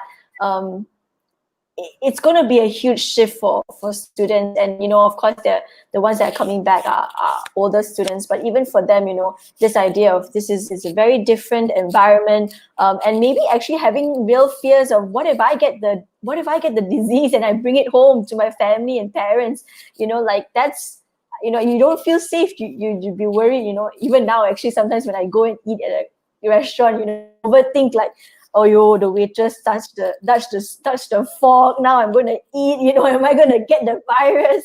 Right? We're constantly in this worry of, this is a very unsafe place. So how do we, how are we going to create this safe space with this sort of the this fear of the germs. But I think even beyond that, in the longer run, I think the hope of pedagogy to shift really to this idea of the role of the teacher being the facilitator, right? Really, and the only way you can facilitate is if you know what your students want, what your students are interested in. How you engage your students is fundamentally knowing your customers. The corporate, any branding, marketing, corporate company is going to tell you the first thing you got to check is what do your clients want, right? There's so much research out there about buyers' behaviors, or what do your customers want, what do your customers like. At the end of the day, if we say we really want student-centered learning, then we're saying that students are our customers. We are serving our students because what we want to deliver, the product we want to deliver to them, is this idea of learning, that learning can be engaging, and we want you to learn, right? And we know there's so much market research about you got to put your customers at the center and really ask and find out what is it that's going to work for them, and how can we bring that sort of similar mindset into this space, that this space actually belongs to my students, and I want them to own the space, right? I want them to love the product that I'm selling them, and therefore I need to really understand what they need. And of course, I'm going to be careful here to not say that we're selling something to our students, right? But I think it's just this idea that if we say it's student-centered learning, then we have to put them at the center, really see what is it that's working for them, what's not working for them, constantly having that feedback process to facilitate that space that's going to work for students and every classroom. Yeah, so that's all for me. Right. So thank you, Mei, for that. I also want to highlight another analogy that I've been using towards the entire summit, which is, I guess, business and client, you have a monetary form of transaction. However, in teachers and student, it's probably like a relationship, and then the main item that is being exchanged is in a form of information, right? I always love to use this analogy of a cook and the person that is ordering the food, right? So the person that cooks the food and the person that is eating the food. So the cook will have to find out what the customer or the eater likes best, right? Is it going to be too salty? Is it going to be too sweet, right? So if the dish is too salty for that customer or that eater, they're just not going to eat, no matter how, even if you're a parent and children, right? If that food, however nutritious it is, if it's not delicious enough for your kid, they just are not. They might eat a few, but they will reject the rest of it, right? So yeah, there you go. So Dr. Tazli, in terms of the pedagogical approach on education, how would you see things change post COVID-19? Okay, I think what happened during COVID right now is, as I mentioned in my previous talk about, we call this as emergency remote teaching, right? When actually it's just a temporary shift from what we have done before to something new. And our objective right now is just to make sure that everybody can adapt well to this, while we provide temporary support for the students. But at the same time, we should take this as part of our reflection time, actually, because we started to see that what we have done in the past and compared, it can be done, just replace easily as what we are doing right now. What we have done in the past, for example, as we mentioned, we talked just now about assessment, that can be cancelled, that can be replaced, which means that what we have done in the past is not that as strong as supposed to be something that we bring forward, even though it's a tradition.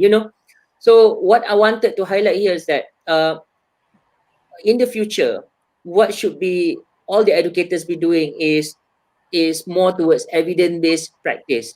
So the teachers should try to reflect regularly on their practices. They should try to make action research on what they are doing. I think the teachers, the educators should be well equipped with the ability to collect data in their own class, to be able to reflect on their own teaching, to be able to see how does the students reflect on their own learning, and see how this could progress towards a better session in the future. Okay, so because as for now, I see that that is not being so much encouraged. While actually the teacher should be in a community of practice where they should be able to share and talk and disseminate the practice so that other people can emulate and do it in the classroom. And it's not happening so much because the teachers do not have the sufficient skill to collect the data and doing the right studies on their own classroom. So one thing that I hope that the teachers should be able to have this kind of action research skill so that they'll be able to collect some data and do and improve their own pedagogy. Okay, before they be able to collect all this data whatsoever, the most important part is understanding the pedagogy itself. So as I told you in my previous talk just now, I said I started from zero. In 2014, when I was actually assigned as the Director Center for Teaching and Learning, I know nothing. I know nothing about pedagogy. But what I did is actually for certain kind of pedagogy, I revisited more than 2 or 3 times. You know, for example, like there is a workshop on active learning that was organized at my university. I was the one who actually attended it, and I thought that this is good, right? And then I called the same speaker again for another batch, but at the same time, I always make sure that I was there because you know you cannot get everything in one instance. Sometimes when you revisit it back, and then what I did is actually whenever that I went for a training on certain pedagogy, I make sure that I practice that in my class. And then I started to see what are the response of my students on it. And then after that, I went again for that particular training, and I started to discover, oh, this is why it doesn't work. So I need to tweak a little bit here and there. So I did it again in my class. So I think for that active learning, I went for that training, 2 days training, 3 times. Only then after that, I become a trainer for that particular for that particular workshop. Same goes to, for example, like I want to cooperative learning training, problem-based learning, flipped classroom. So these are the things, the time that we have to spend to go and see how actually these things are being done, even though you cannot emulate 100% of what has been taught, but then you should be able to bring it to your class. And I think for the trainer, all these those teachers trainer, for example, the only what makes sense is actually whenever that we conduct those kind of training, we should make sure that that particular training is constructive enough for the educators so that they really see, oh, this is the real situation in the classroom, what should I been doing. So they will be bringing in the class, in their online session, exactly as what they have been taught during that particular time. You know, I mean, this is what I got feedback from the past. I mean, the educators, of course, they come from some teaching institution, for example. They have learned about all this pedagogy. For example, like we talk about team-based learning, has been taught, it has been there, reported in the education journal for the past 40 years, 50 years. But why now only then we highlighted this, right? Because what I was told is that in the past, whenever they're being taught at the in during the training, they're just being taught as part of the lecture. You know, okay, active learning is something, something, something like this. Team-based learning is something like this. And then you answer back in the exam as well. You know, it's not being practiced. It's not being simulated how that particular pedagogy should be done. So that is why whatever that has been taught to is not being practiced. Okay, so the most important part, whenever that we attended any kind of training, at least practice 1 or 2 things. Even so, I mean, for those who actually attended this education summit, thank you very much. And I really hope that it's just not, it is being translated into practice. When it is translated into practice, collect the data, for example, your own reflection, your student reflection, and see how it goes. And then tweak where necessary. That's how actually we should progress forward. We do not simply just repeat whatever that we have done in the past, just being at our own comfort zone. doing things that we like, but try to stretch further, try to see that is there any change in terms of my students, and always put that as part. Whenever that the students come into our class, it is our responsibility to nurture and mold them, not just because that okay, we do the segregation, these students are good, these students are bad, while and then we do the assessment. We're not supposed to do that. That is a very low level class of an educator. You're not supposed to be called an educator if you're doing that. You know, educators should focus on what the students do, and educators should focus on what could students be doing in order for them to improve their learning, right? So as I believe right now, face-to-face session, it will stay as it is. After the COVID, it will remain as it is. But I think the way how we deliver things in our class, the way how students are assessed, those are the things that we should improve because of the reflection that we are doing right now during COVID-19 itself. So I think that's my point. Thank you, Jay. Okay, so Dr. Tazli, a few things also. So Dr. Savita, which is teaching in UTP as well, University Technology Petronas, she was sharing with me on how UTP runs their classroom learning. It's that the satisfaction of the students to the lecturer is actually one of the key KPI for the lecturers in UTP. Is that true? Somehow, because actually the students, it's not really satisfaction of the students with lecturer, it's actually what we call that satisfaction of the students on that learning process. For example, like I am able, one of the questions that we always ask the students in the, we call it student self-reflection tool. We ask the student, one of the question is like, I am able to interact with my peers and with the lecturers in the classroom. So that is and whether that kind of environment is being prepared or not by the lecturer. So it somehow forced the lecturers to create that kind of environment. Yeah. Right, right. So what happens if the majority of the class, let's say if I'm a lecturer in UTP, right, and the majority of the class is not okay, is not happy with the way that I teach or engage with them, what will happen? Just a thought.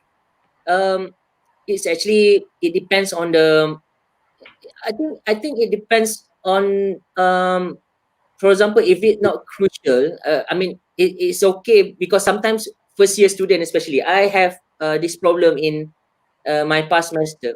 When actually, because I just came back from my secondment and I started to teach the middle half of the semester, and the students are already convenient with the style that has been taught by the first lecturer teaching that student. So I didn't get a really good evaluation during that particular time, you know, because the time spent for them is quite short, only 6 weeks for me to teach them, and with the MCO some more during that time. But of course, some of the lecturers, they are worried because they say that how this is gonna affecting my KPI per se. But I'm not worried because I think I have been, after a while, then I try to convince the students that that this is method that really works, and only then towards the end, finally they realize that okay, yes, this is an approach that actually we should be doing. You try to take us out of comfort zone. You know, you ask us to do more reading and when more self learning, and those are the things that makes some kind of the different to the students. I've seen one of the example that we have actually. I taught one of the student, one batch in 2016. Um, this batch of 160 students. So me and my partner, teaching partner, we got this. They came in at second year already, and every time that when we do the departmental vetting, this particular batch really gave this particular batch really gave uh, what do you call that, bad impression to the whole department because their performance is very worse. So we were tasked during that time, okay, you need to change the way how the students learn as the whole batch. So that is why during that time I introduced flipped classroom and couple it with cooperative learning. And then by the end, of course, in the middle of the semester, some of the students will complain to you, but I think one of the things that makes is just perseverance, because we really believe in this, that could make the change to the students. So by the end of the semester, the student does not only improve in our subject, but it also improve in other subject. So their overall CGPA definitely has improved very well, because I have one of the students who used to got GPA of 1.8 at the initial of the semester. She got 3.6 that semester. So which means that not only that particular subject, but she had improved on other things as well. And then we started to see that the students' learning style has improved right after that until they reach the final year. Even though that not many change has happened after that, but the students has already learned learning to learn skill, which is how to learn skill.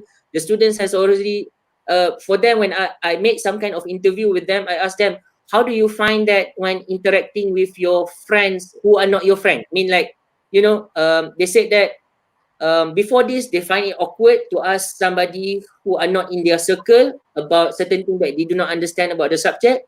But right after the session, they can just go and ask anyone, and anyone can basically share with them what they understood about the subjects. I think that is wonderful, because it improved a lot in terms of not only their learning skills, but also on their social skills, which means that and then after that, now they have already graduated, and I can see that some of them, even before they just graduated, straight away they jump into industry. They got secured job already, which is good. So I'm happy to see this happen. And we also publish our work there. So there is some I think articles that you can read. We publish that in certain kind of proceedings. So Alhamdulillah, I mean, I think I'm really satisfied with the students' performance per se. Yep. Okay. Test. Okay, so for audience out there, before we move on to the next round, we will be adding in a Mentimeter. I guess Dr. Tazli has used it earlier in his session. So please take out your phone, go to www.menti.com and use the code 830998. And please key in, how do you think education will change post-COVID-19? All right, so I don't put any restrictions on this. It can be an open-ended question. Do let us know your thoughts on how do you think education will change post-COVID-19. All right, so a few questions that I would like to select from here. Sharifa, indeed, online learning creates opportunities for greater global engagement and participation. However, many fear the loss of human touch, right? Should the new learning mode prolong, isolation breeds mental instability on certain quarters, despite enthusiasm on the other group of learners. Something to ponder, right? So I guess as we moved on to the next chapter, which is on the change in technology, I guess human touch as a basic need of a student to have human touch, right? How will it affect from that perspective? Interesting to know from that. So Dr. Putri Afzan, I would love to know, what does the panel think about major exams? Should they maintain or replaced? Or if replaced, how will this be? Okay, probably we'll highlight this question to the panel in a while. And next up, I find that many young adults who have just started working to lack the necessary skills, although they had surpassed their seniors. Oh, okay. So let me see, surpass their seniors in terms of knowledge. Okay, so let's look into that shortly in a while. Radin, give back the autonomy and authority of assessments to the teachers, not the institutions. Okay, interesting thought process. I'll just quickly go through a few of this. Kim, that is true, Dr. Tazli, all these pedagogical approaches that we were taught is just for us to pass our exams. We don't practice much of those theories when we get into schools, because we get too comfy with teachers as the main controller of the learning session. And now, since the pandemic is going on, we have no choice but to reflect back on how we have been teaching, because currently we no more have a physical classroom with walls and students to control. So now we are forced to think of a new way. Okay, and then final one, Shazwani Azizi. I think the resistance to change is mostly because they are expected to change, but still have to retain the old ways at the same time.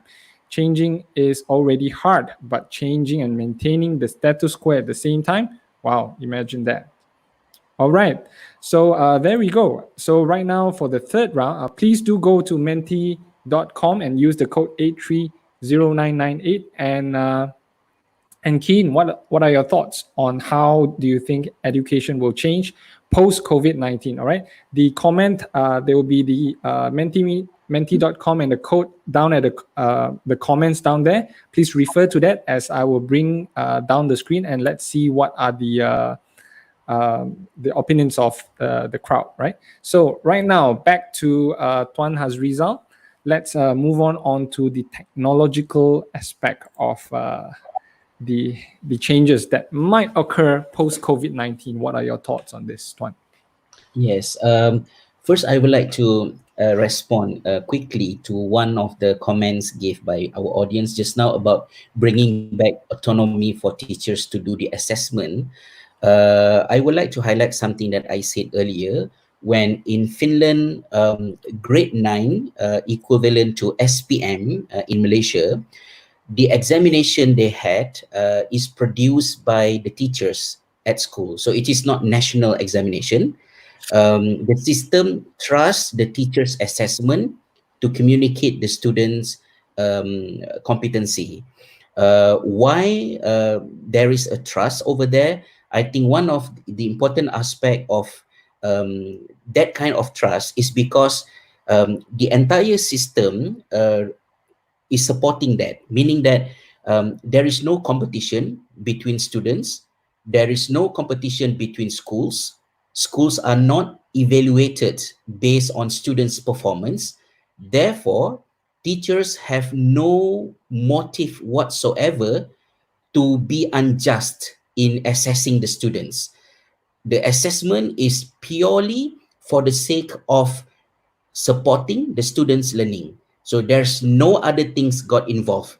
And this is something fundamentally important for us to bring forward, because as long as we still have the idea of which school is better than which school, which principal will gain a better reward when students are performing better in certain schools, then we cannot have this kind of trust, because there's a lot of bias get involved if we do not remove all those factors. That's one thing that I would like to highlight a little bit regarding the comment just now. So going back to the aspect of technology, I like to emphasize that teachers' expertise is on the pedagogy.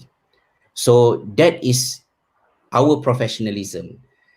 Technology is there as tools to support us doing our job. So the admiration is always stay on the area of pedagogy. We do not admire a teacher using certain type of technology because technology remain as tools. As long as the tools are supporting the pedagogical needs identified professionally by the teachers, then the technology is useful. That is one thing.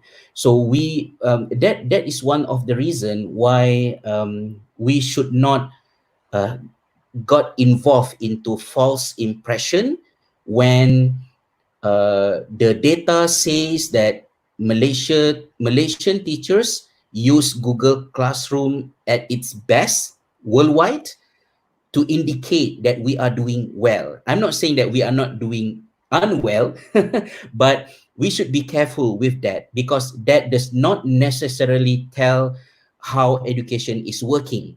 If I look at how my children's own teachers utilizing technology during the MCO here in Finland, Although many teachers are using Microsoft Team for the lesson, but nothing has been standardized, meaning that it's up to the teacher to decide which technology works better between the teacher and the students. Some teachers are using, and I have to emphasize that here in Finland, in general, we don't have problem with internet connection. My house has 100 megabyte per second free of charge as basic service in our house. So we don't have that. But the reason why teachers are using simple technology, as simple as having a blog, a passive blog with content, is because that works between the teacher and the students. So we always need to emphasize that technology is there to support pedagogy and never ever compromise between the two. That is one thing. The second thing, as teachers, we also need to update ourselves. I mentioned earlier, teachers should be the best students. The most hardworking students in the school are the teachers themselves because they always learn new things.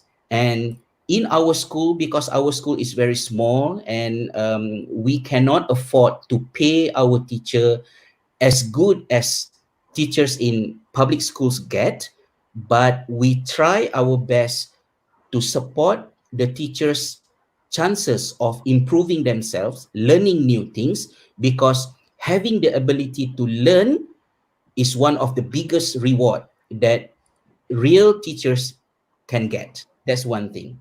So on top of that, my advice is for teachers to continuously learning, stop wasting your time engaging in political aspect, bashing this and that on social media. No, you are not supposed to be there. You need your entire time. You have your family to deal with. You also need the entire time to learn. There are so many communities online that you can get involved. For example, as simple as Edutopia is where I get a lot of information on how to improve myself. Yesterday, when I present my session, I actually ask on my social media some advice from people who know better. How should I control my presentation when using StreamYard, because I am more familiar with Ecamm Live and some other different platforms. So there are so many people who love to tell me what works and what does not work. So teachers need to make use of all this information to support their adventure in finding the right technology to use. Um, Use the right keyword on YouTube. There's almost nothing that cannot be answered on YouTube. You have the right keyword, then you will get the right answer. As simple as this handphone, this mobile phone to be used as my webcam, so I don't have to waste 1,000 ringgit to buy a good webcam. I just use my mobile phone as my webcam. I didn't go to any course. I just typed on YouTube, alternative to webcam or something like that, and I got the information. This is one thing. Another thing that I will also like to highlight is when we use technology, we need to also understand that off task has its own importance in the engagement online, meaning that as teacher we should not become mad or angry when suddenly students started to talk about something else outside of the original task given. Off task is there to humanize the communication online. And that is why when you go to Google Doc, you go to Google Slides where you want to do some computer supported collaborative learning, there's always a chat room. It wasn't there several years ago, but then researchers realized that we need to give enough room for people to sometimes having casual chatting about some other things, but of course with some limit, so that you will feel human when you sit in front of your screen. Another thing that I will like also to highlight is also for both teachers and parents to understand the philosophy behind technology. So technology is tool, but there are sciences behind it. For example, with my children, I ban them from using TikTok. Maybe some agree and some disagree with me. One of the reason is because I constantly chatting with them about fragmented knowledge, meaning that when my children, instead of reading books, they obtain knowledge by watching 5 minutes YouTube, 10 things you don't know about Jay, who was a good rapper, for example. There's so many videos about that online. When they watch all these kinds of videos, and sometimes they told me that, well, actually on TikTok, there are useful items, there are useful things that also I can learn. I say, I understand about that. But the challenge is fragmented knowledge gives easy impression to you that you know, but you actually do not know, because the knowledge, fragmented knowledge on social media, lost touch with the body of knowledge. So I am not Luddite, someone who go against technology. Technology was part of my learning. I myself, I came from Islamic studies so many years ago, far away from having exposure towards technology, but I equip myself with the knowledge. We learn about the theory of gamification, theory about game-based learning, so that when my children got involved with Fortnite, having PlayStation, when they use their mobile phones, we have the information to explain to them, especially my children. They are not the typical children that they used to be back in Malaysia. They have been finishized. I don't know how to use the word. So everything has to come with reason. If I disagree with this, why? So I have to explain the reason why this technology is acceptable in our house and this technology is not acceptable is because of the philosophy, is because of the learning sciences behind it. This is good, this is risky. And last but not least, I am wearing two hats. I am a teacher. I am a student of education at the university, but at the same time, I am also a parent to 4 teenage kids. So I also make use of the technology to control my children's devices. And this is very, very important. It might sound very old-fashioned. It might sound, these boomers always have trouble with their teenagers, but when I use parental control, as simple as a Google Family Link, I don't use the parental control app to substitute my responsibility in parenting. I use that to support my parenting. So I discuss with my children why I put certain control on your devices. For example, at night, at 9 o'clock or 10 o'clock, all your mobile phones will be automatically locked. Why? Because no matter how many research we bring in to enhance your learning, and I am now sending you to the so-called best education in the world, nothing works if you stay up every night wasting your time chatting with friends. You have sleep deprived. Nothing is going to help you. And that is why I am locking your phone automatically every night.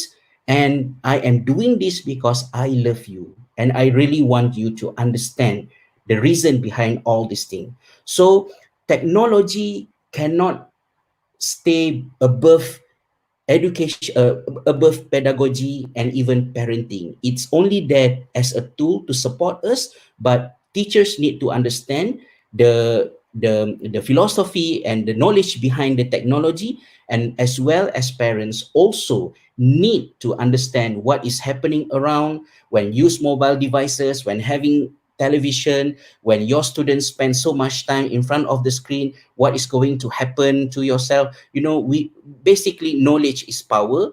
Gain as much as possible knowledge, and please, teachers, get involved with platform like this education summit, rather than wasting your time engaged in current issues, politics, and etc. that serve nothing for the sake of education and educating our children. Sorry for being a bit ranting over there.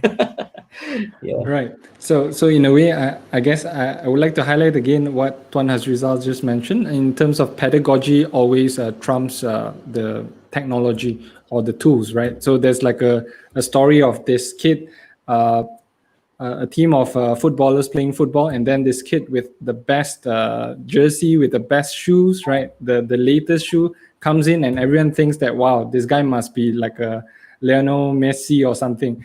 But when he starts playing the ball, wow, the worst of all, zero skill, right? So That's me. yeah, so that there you go, holding on to the point on that, right? Okay, so I would like to bring out Mei. So for those of you who are thinking, why are we switching the screen here and there? Because there's slight lag if we have too many screens on the stage right now. So apologies to that. So Mei, I would like to invite you up. Okay, so Mei, to highlight and to echo upon what Tuan Hazrizal has mentioned, in terms of your thoughts, right, from the technological aspect, how would you see technological being used in education post COVID-19? Yeah. I think we all know that we don't have to sort of go into why technology is important. I think there's tons and tons of research out there to say that technology is so a big part of our lives that it's not a question that it has to be a part of the of education. So I think just framing with that, right? But I think yes, there's three thoughts around technology, especially post COVID. I think the first is we have to be very honest with ourselves that COVID, the pandemic, has really shown the gaps in access to technology across Malaysia, right? I think MOE did their own study to say that a majority of students do not have their own devices. They do not have access to education, and that's why in some ways MOE had to be very flexible. They knew that the basic infrastructure for using technology to learn is just not there at this moment. So I think the first and most important call post COVID is, number one, to really, if we are saying that technology is a necessary part, then we have to play our part in ensuring that there is that basic infrastructure there for students to access that learning, whether it's through devices, whether it's through access to phone lines, right? I don't know, there's the video that went viral last week about this student from UMS in Sabah who climbed a tree to be able to get access to internet. I think that is just one story. Of course, she captured it so beautifully in her YouTube video, but that's just one reality of many students across Malaysia that cannot even access technology. So how can we really speak about technology enthusiastically if we know that for 60-70% of our student population, that is not even going to be an option, right? So I think that the COVID has made that very obvious, has shown that there is that gap, and we need to step in. And this is again not just a government's job; it is something we can all come together, right? Private companies. And all that coming together to bring about this infrastructure for our students and for our nation. So I think that's the first point. I think the second point is why technology is a necessity, right? So teaching students the basics of how to use technology responsibly, I think is the most important. And there's so many levels to this. There's the basics of how do you type a document, right? How do you use Excel sheets? How do you use basic things like that? I think we will all agree that is at this point basic knowledge. If you're going to apply for any job, you need to know how to use a computer. And if you show up not knowing how to do that, then you're going to be in trouble. So I think how can we integrate the use of technology to equip students with the skills that they will need in our current time. So that's like kind of the basic skills, but even the critical thinking skills about how do we use technology responsibly. To Tuan Hazrial's point, right? There's so much information out there. How do we get students to think critically about what information is actually true, what is false? How do I build relationships, healthy relationships online? And how do I engage with this internet world when I have access to technology? How do I actually engage with that? That is actually fundamentally what we need to be teaching our students in their classroom, because guess what? The moment they leave school, they are on Snapchat, WeChat, whatever app you can think of.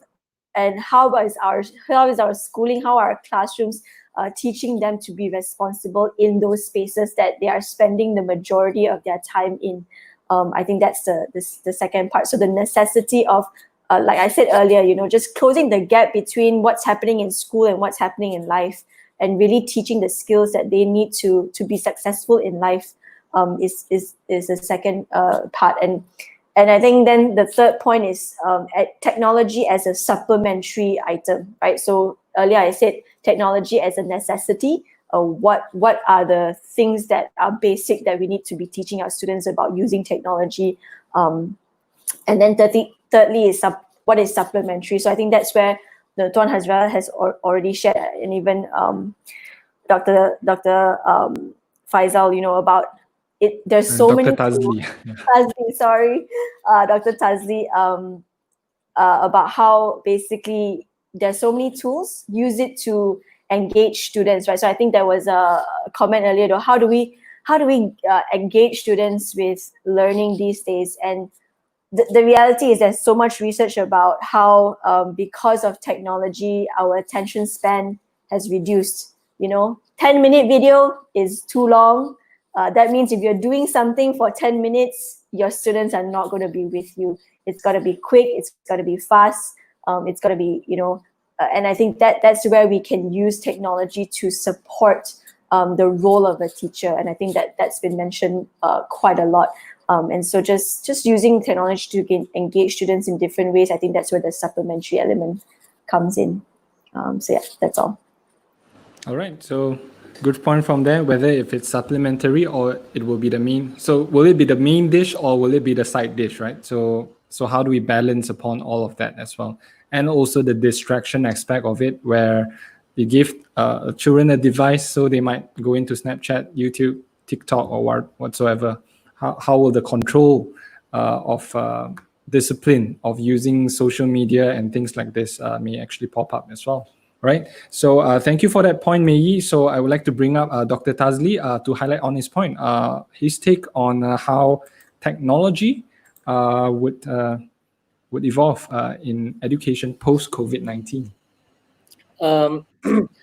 As an educator myself, I've been actually using technology for the past, again, 4 or 5 years. Whenever that I implemented this kind of pedagogy, because the first time when I implemented the pedagogy that I learned, I found that there are certain challenges that I face. For example, like when I did the active learning, I found that some of the students did not participate very well in the class.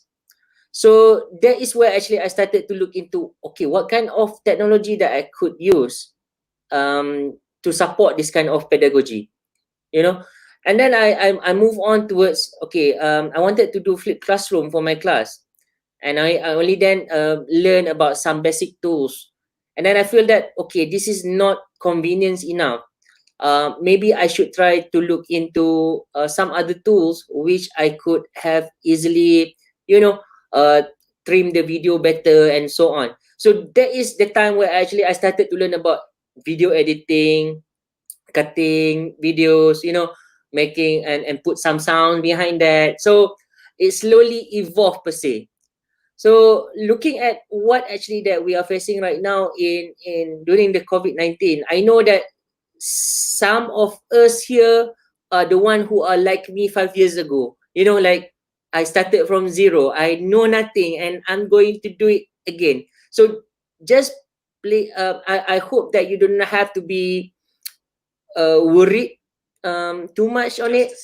Okay, because the point is we are going to start learning bit by bits. we don't have to compare ourselves, our capability with others. We can just slowly build our competency, step by step, one at a time. Okay, learn a simple tools, and then from that we started to develop and become better and better. Right. So looking at so what I'm trying to say is that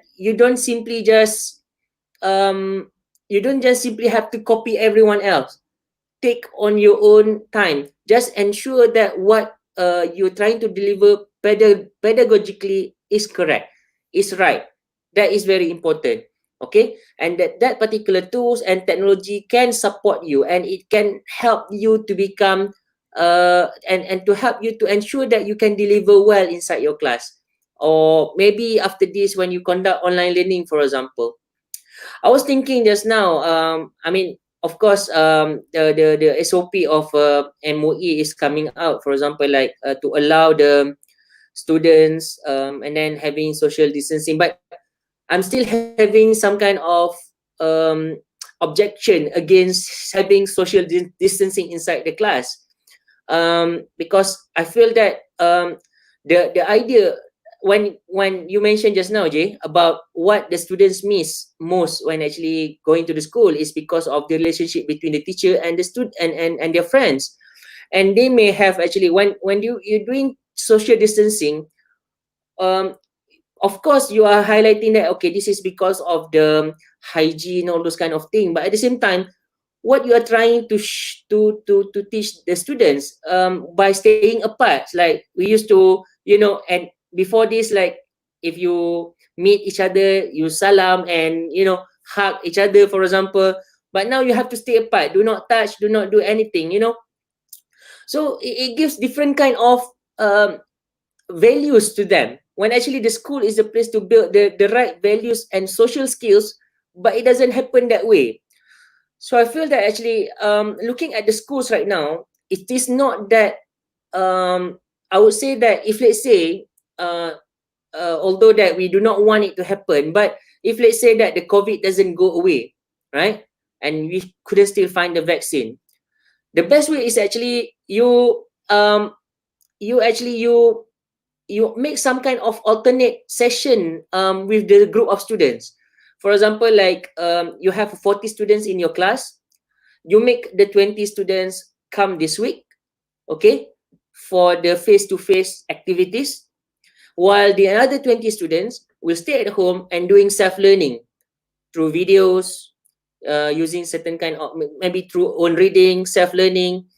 And then after that, you alternate that, for example, like next week, and then this particular group who stay at home, and then they will do some kind of activities at school, and these students is actually coming back and stay at home, so I think that makes sense, because that will allow the students to have skills of self-learning as well, like not depending too much on the teachers, but actually teachers remotely help them to do self-learning, preparing themselves for the next week activities, so that is what we call as flipped classroom as well. So in that approach, it allows us to still contain, because the students, they are living close nearby, right? So in terms of the contact tracing whatsoever, I think it should be easily done as compared to university students, because university students, they come from different place in the country, and they come from different part of the world actually to come to the university. So that makes some difference between school and university itself. So when you talk about university, learning at the university, I realized that when I conducted my teaching this semester, when I asked my students to introduce themselves, and then I said, please open up the camera so that I can see you, who you are, right? And one of the students, she actually sat at the kitchen. She was actually at the kitchen, and because she want to focus on learning in the class. So deep down, I feel bad actually. I feel bad in a way that, some of the students, although they can have certain kind of technology whatsoever to access for the learning, but in terms of the comfortability is may not be the same like us. I may have this lavish home office for me, but not the same with the students who are actually involved in that online learning. So that's why I feel that I cannot just simply make sure that the students only learn throughout this live session. I have to make sure that the students have their own time in order for them to assess.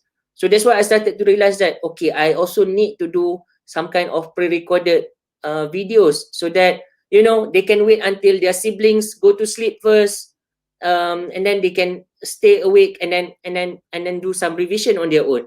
Because of course the class will not take time at 11 p.m., right? It will happen at maybe 2 p.m., 9 a.m. in the morning, whatsoever. And during that time, maybe the parents need them the most, right? So these are the things that we have to think on that condition.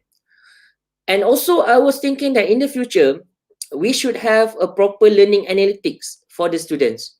Learning analytics in a way that it actually allows us, even though we are teaching them online, we should be able to see that the students, whether they are actually really learning or they're not learning. So this should be giving some kind of feedback to the teachers.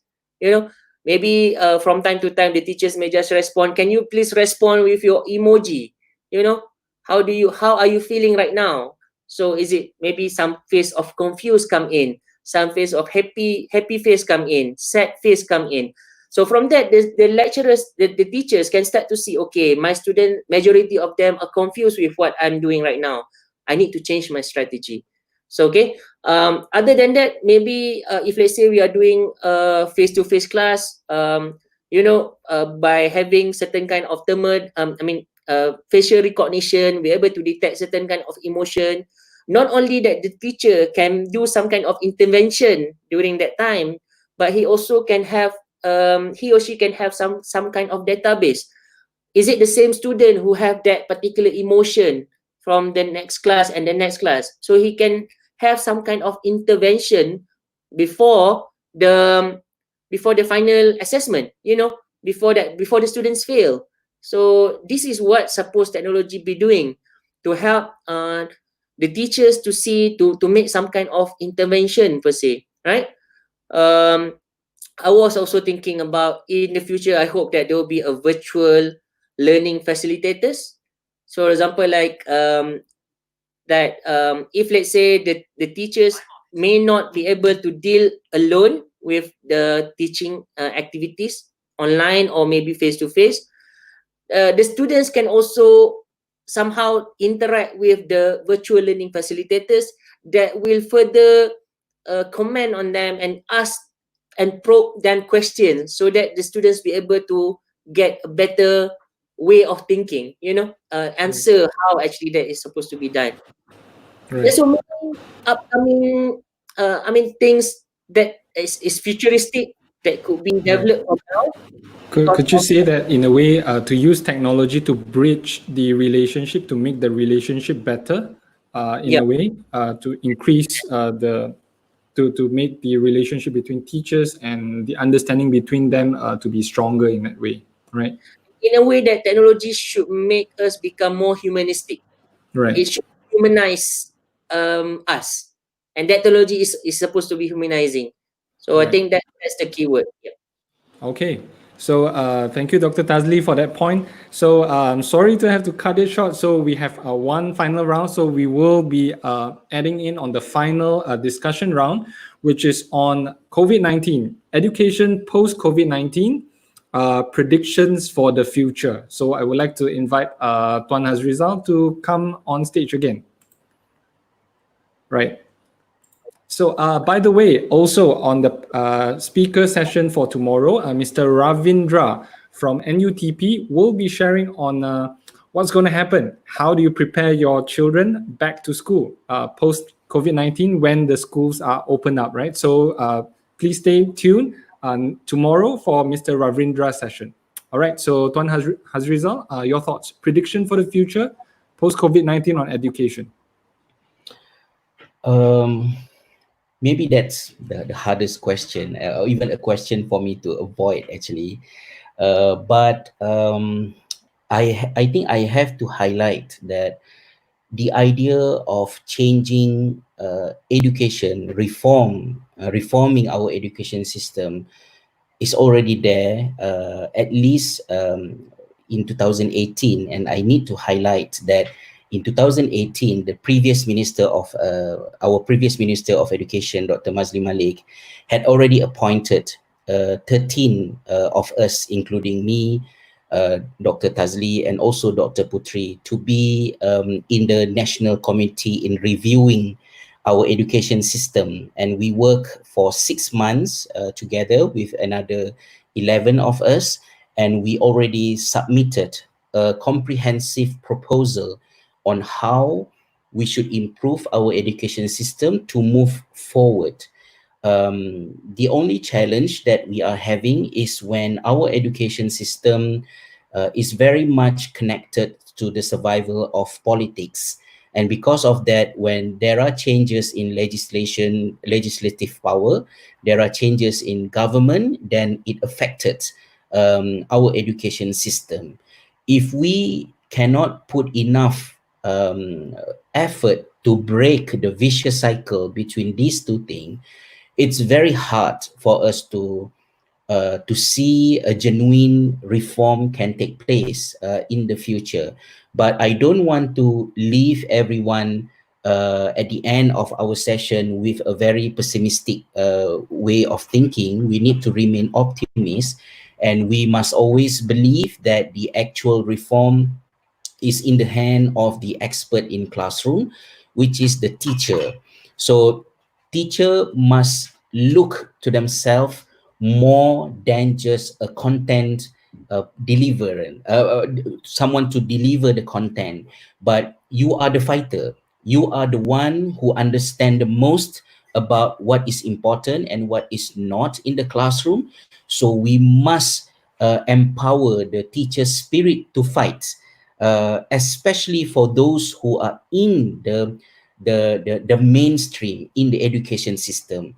Another thing that I would like to also highlight, I have to put this point forward because it is something very systemic, and when it's very systemic, everything is interconnected to each other. As for myself, I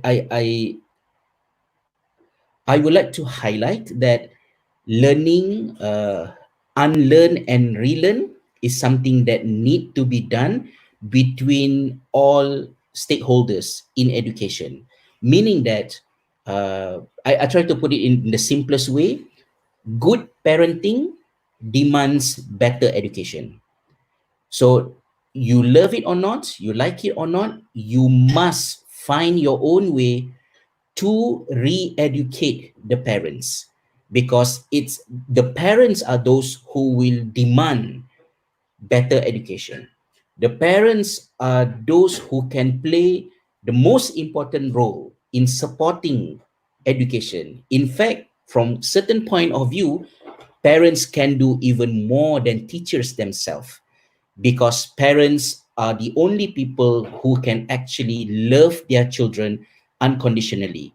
So no matter how hard the challenge is going to be, for example, I would say in the future, maybe if SPM, STPM, STAM, and our vocational examination are too stubborn to change in communicating the competency of our students, whatever refuse to change will become irrelevant. People will find their own way to prove their competency. There are so many companies out there no longer asking about your academic qualification. You have different way to demonstrate your competency. You can get some certificates from online courses. You can get some training from here and there, from one academy and another academy. There are many different ways. So centralized public education as something that is untouchable for so many years, maybe is now approaching to its end, even without COVID-19, because that is how the world is operating nowadays. It's no longer fully, it's not very structured. It's very fluid. People have so many different way to survive. You can say, okay, if you don't have SPM, can you actually survive? Can you live in Malaysia without having SPM? Maybe many people were so afraid to think about that, and we were afraid as well when we had to make the decision to withdraw from national curriculum. Unfortunately, I'm not saying that I'm proud of it, but I also feel proud on the other hand, because we made that the decision, because we put the students' interest at the highest priority in our school. So whoever refuse to change will become irrelevant. Whoever adapts with the change and equip themselves with the required knowledge will move forward bit by bit, and let us try to be among those, and let us continue to support each other. So yeah, maybe. Thank you. Right. So that was point from Tuan Hazrizal. Very, how do I say, coming from your perspective, looking into teachers, I guess teachers must start to empower themselves and to take more control in the way on how they conduct education in classroom, right? Because I guess it's the same with parenting as well. There's no point putting any responsibility to anyone. It's your children. So end of the day, parents take another responsibility in this part as well. All right. So thank you, Tuan Hazrizal, for that point. So I guess we got to cut it short a bit. So probably 8 minutes more. So Mei, I would like to invite you up on the stage. All right. So Mei, your thoughts in terms of the prediction of the future on education, on your thoughts. Yeah, so I think, like I shared at the very beginning, I'm hesitant to predict the future, but I think I'll share a bit more from like what I hope we will, do. And I think I want to sort of frame it as leveraging on either the challenges or the situation that COVID is bringing, and then using that as opportunities to push us closer towards the things we want, right? Because I think that at the end of the day, all these concepts are not new. I think it's just that the pandemic is resurfacing a lot of the issues and the problems that we face in our education system, and how can we use it as an opportunity as opportunities to push it towards things that we already wanted before COVID. So I think the first thing I think that's very obvious is the idea of assessment, right? We've already talked about this quite a bit, but yeah, like I said, I think that MOE has had the courage to say that, okay, no UPSR, no PT3. I think there's still questions about what is, even no major exams, but even like, usually we have midterm exam, end year exam. And I think there's all these questions about what is the assessment going to look like? And we have this huge opportunity to really say, like, let's shift the way we see assessments. Let's shift the way we do assessments, because like I said, I think until we do have the courage to do that, I think that when we shift the assessment, that's when we can shift the approach. So that's, I think, the first opportunity we should really leverage. The second opportunity to leverage is, of course, the major challenge that COVID is bringing is this idea of we cannot fit so many people in one space, right? That is essentially the problem. But how can we, again, use it as an opportunity to say, how can we change the way we're learning, right? Learning does not always have to happen in a classroom with students sitting together all the time. How can we rethink different ways of learning? And there's so many ideas about that, whether it's blended learning, whether it's learning in clusters, smaller clusters, learning in different spaces. I was in another summit the other day that, really emphasized this idea that learning can happen in so many places. It can happen through internships. So maybe instead of students going to school, they're going to companies instead to learn, or they're going to museums. That there is so much space. Physical space is not the issue. We have a lot of space in this world.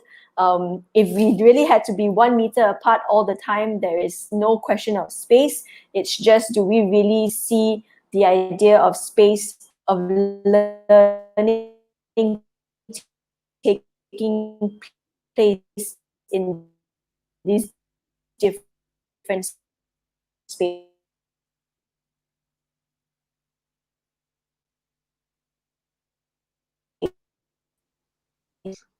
Okay, so for those of you out there, I didn't, honestly, I didn't put a time cap on that, so it didn't slow down on purpose, right? Sorry, Mei, I guess your screen just got lagged a bit. Yeah, but let's move on for the moment as Mei's line recovers. To add on, Dr. Tazli, quick one on your prediction in the future. Possibly on the positive side, what can teachers and educators look forward to, I guess, to end it on the lighter tone, because I guess for the past 2 days, towards listening to speakers like even you, Dr. Tazli, on ways that you are innovating in bringing in more technology solutions, strategies, right, to that manner. I can't help but to be filled with full of hope that the future of education is brighter than ever, with the opening of resources that are shared by so many of the speakers that we have today, including Prof this morning. He has been sharing his platform, Alina, and a few other speakers over here. So from the positive side of things, how can you see the future of education evolve post-COVID-19? Well, I started to see that actually I have to talk a little bit negative before I bring to the positive side.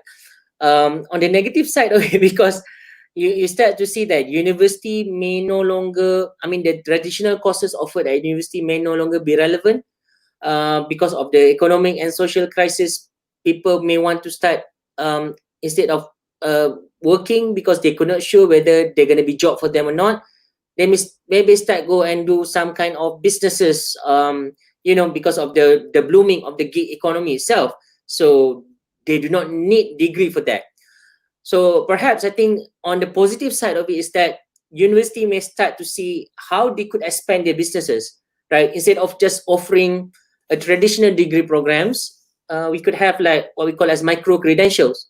Micro credential means that they just attend, for example, like this talk for 2 hours, and then after that they do some kind of assessment. They got their badges, and then they're collecting those badges, and maybe by 5 to 6 years they'll be able to complete their degree. Or maybe whenever that they could do degree, which is a la carte to their to whatever that they are doing right now. If let's say they are working as food panda rider, for example, perhaps there'll be some kind of certification or degree, minor degree that they couldn't get from that based on doing certain kind of project or whatever. The most important part is just to make sure that our nations are well educated, in terms of their critical thinking are improved, in terms of their analytical thinking are improved. Those are the very important before we started to rise up again as civilized nation. And I do hope that by the end of this, but post COVID-19 is the time for us to really look back on character building, on humanization in terms of building up empathy in everyone, the values, all these good values. Those are the things that should be put as attention, as in our attention. I mean, I don't mind my sons, for example, right now, he said that, even I can see that he's not really learning so much academically, but I know that deep down, when he stayed at home, I know that he learned something, even though that is not academic side. And let's not worry about it. Let's not worry about it. And what we can do is just to support and try to see that what he can benefit from whatever that he are interested right now, right? So I think that's all from me. Thank you very much. Yeah. All right, so there you go, Dr. Tazli, with a positive side of note. Right, coming from a university lecturer, he himself is saying university might need to upgrade in terms of the way that they deliver education. It might be, I guess, to quote your word, irrelevant in that way with the gig economy. All right, coming from a university lecturer. All right. Okay. So Mei Yi, I'm bringing you up to add on your points right about just now. All right. Yes. So sorry about that, Mei Yi. Yeah. No We're problem. talking Where did about post-assessment, how we assess things, and then you moved on to another point. Yeah.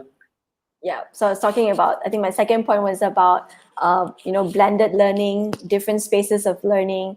And I think the third point is similar to what I mentioned before. We know that this situation is going to, is bringing about a lot of mental concerns or emotional concerns about what's going on, the loss of human touch, interaction with friends. And so just how can we use that as an opportunity post-COVID to really be proactive about addressing those challenges, and hopefully that will drive us a bit closer towards social emotional learning and holistic and humanistic values in education. So yeah, I'll pause there. All right. So there you go, Mei Yi. So for the final note of the day, so I will limit everyone's sentence to be 200 characters maximum. So final conclusion out of the discussion topic today, what can you see that we could conclude out of this entire session in 200 characters, 200 patah perkataan ke bawah. All right. I will bring up Tuan Hazrizal for your final thoughts on this. The most difficult task. As Neil Postman mentioned in one is his book, The End of Education, usually when we talk about education, we concentrate so much on the means rather than the end. So now is the time for us to really reflect on the end of education, why we need education, and what do we actually want to produce from this education. So keep learning, empower ourselves with knowledge, and be together with the right people to help you empower yourself. And I wish all the best for everyone, no matter where you are in Malaysia or even for us here in Finland. We are all the same. We are all here in this system to serve our children. And always remember that education is about supporting our children to grow. Thank you. All right, very nicely put. So, Tuan Hazrizal, next up, I guess we'll go back to Mei Yi as the second speaker of the day. Mei Yi, introducing you up. Same thing, 200. So, Tuan Hazrizal has done an amazing job keeping it under 200 words. So, yeah, Mei Yi, there you go. Conclusions for the topic for today. I think just thank you everyone for sharing so many insights that I've learned. I think the main thing I want to leave is everyone is this idea that let's make education post-COVID the education that we want. And again, this idea of advocating for what you believe is true, and having the courage to just always speak out for what you think is right, what you think is important, and just always trying new things. When we are trying to change something, it's going to take there will be resistance, but just to encourage every one of us to continue to advocate for what we believe is right. I might have had more than 200 words, but thank you so much for the opportunity. All right, and thank you, Mei, as well, for sharing your insights. And then last but not least, Dr. Tazli, same thing, 200 letters and below, conclusions for the day. I've done a lot of talking already today. So yeah, I do feel that actually this is a time where, we use that hashtag kita jaga kita, right? Because as for now, everyone, we should that be reminded that each and every one of us is actually wanting to make the better for our students. So the most important part is, even if we want to nurture collaboration among our students, we have first to start with that collaboration. We need to empower each other. We need to help with each other. For example, like somebody needs help on the pedagogy, on the technology side. I mean, we are there as the educator, should be able to help and empower each other, so that we raise up together to become better in that say. Okay, that's all. All right, so there you go from Dr. Tazli. And to conclude from my end, I guess also from my perspective, I guess I'm not in a place to say this as well. But for me, it's all about standing on the shoulders of giant. To me, education is all about, like what you have just mentioned, relearning, unlearning, and what was it called again, Dr. Tazli? Learning, unlearning, and relearning, is it? Yep. Right. Unlearning, So learning. to me, it's more about learning from what works, right? From speakers in this summit, they have been showing us fabulous solutions and strategies. So to me, it's more of like I adopt to what works, right? So whichever ideas that I feel make sense and that I could apply it through my classroom learning, and I will use it. And if it works, I will use it. If it doesn't work, then I will change and I will relearn and find a better way. And I hope that more teachers out there would be actively looking for solutions post COVID-19. We got no crystal ball for this, unfortunately. But however, I guess there's a lot of insights that we have brought up, especially from Tuan Hazrizal, Dr. Tazli, and Mei as well. I would like to thank three of you for bringing in such an amazing perspective to the topic that we have today. And finally, I would just like to invite all of us to come up before I end it with the theme video of the day.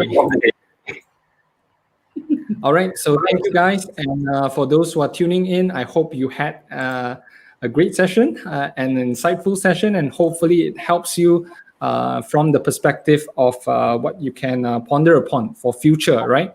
And for those of you who love sessions like this, please comment it in the feedback forms that we have. Okay, so we are lagging, but no worries, the audio should be still there.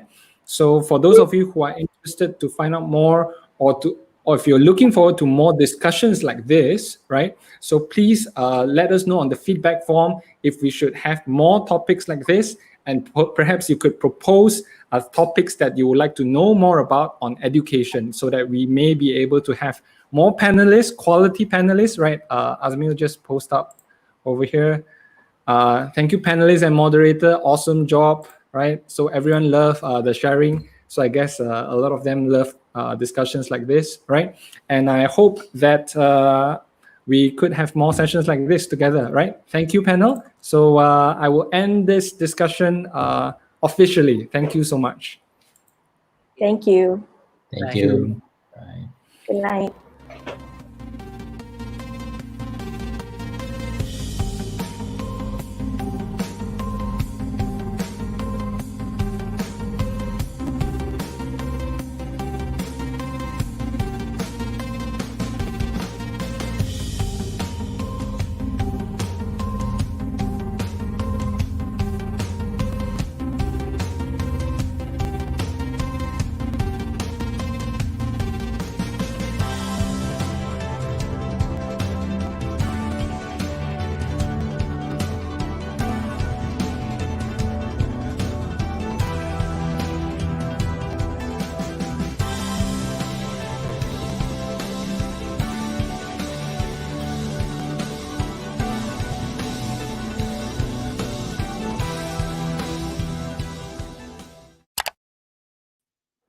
All right, so for those of you who are still in, all right, please do not go yet. So this is just a final announcement for tomorrow's session. We will be going on to the third day, all right, to the third day and the final day of the Education Summit. So please be early. We'll put it down on the comments. As always, please do comment on 3 things that you have learned from the entire day or from the first day as well, right? So we would really like to hear from teachers out there after sharing by so many panels, so many strategies, so many ideas. What have we gotten out of this, right? So that is the main question. So for tomorrow, we will start early in the morning as well, 9 a.m. Tomorrow is a Father's Day. So an early wish to all fathers out there. Happy Father's Day. And although it's a Father's Day, I guess the show must go on, right? Education must go on.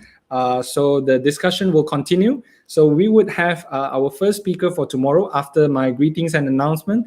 We will have Dr. Savita, which will be talking about the personality types, right? And then there's Ms. Lim Siu Lee, Muhammad Nazmi from the rural schools. That will be something very interesting, right?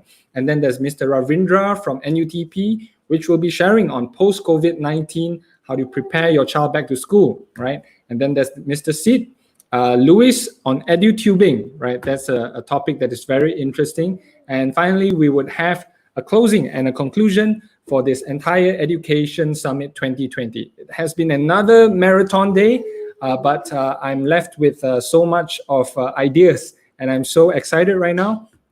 And I hope that for tomorrow, it will be even more exciting for everyone. So I would like to wish all of you good night, sleep well, and I will see you tomorrow at 9 a.m. See you guys.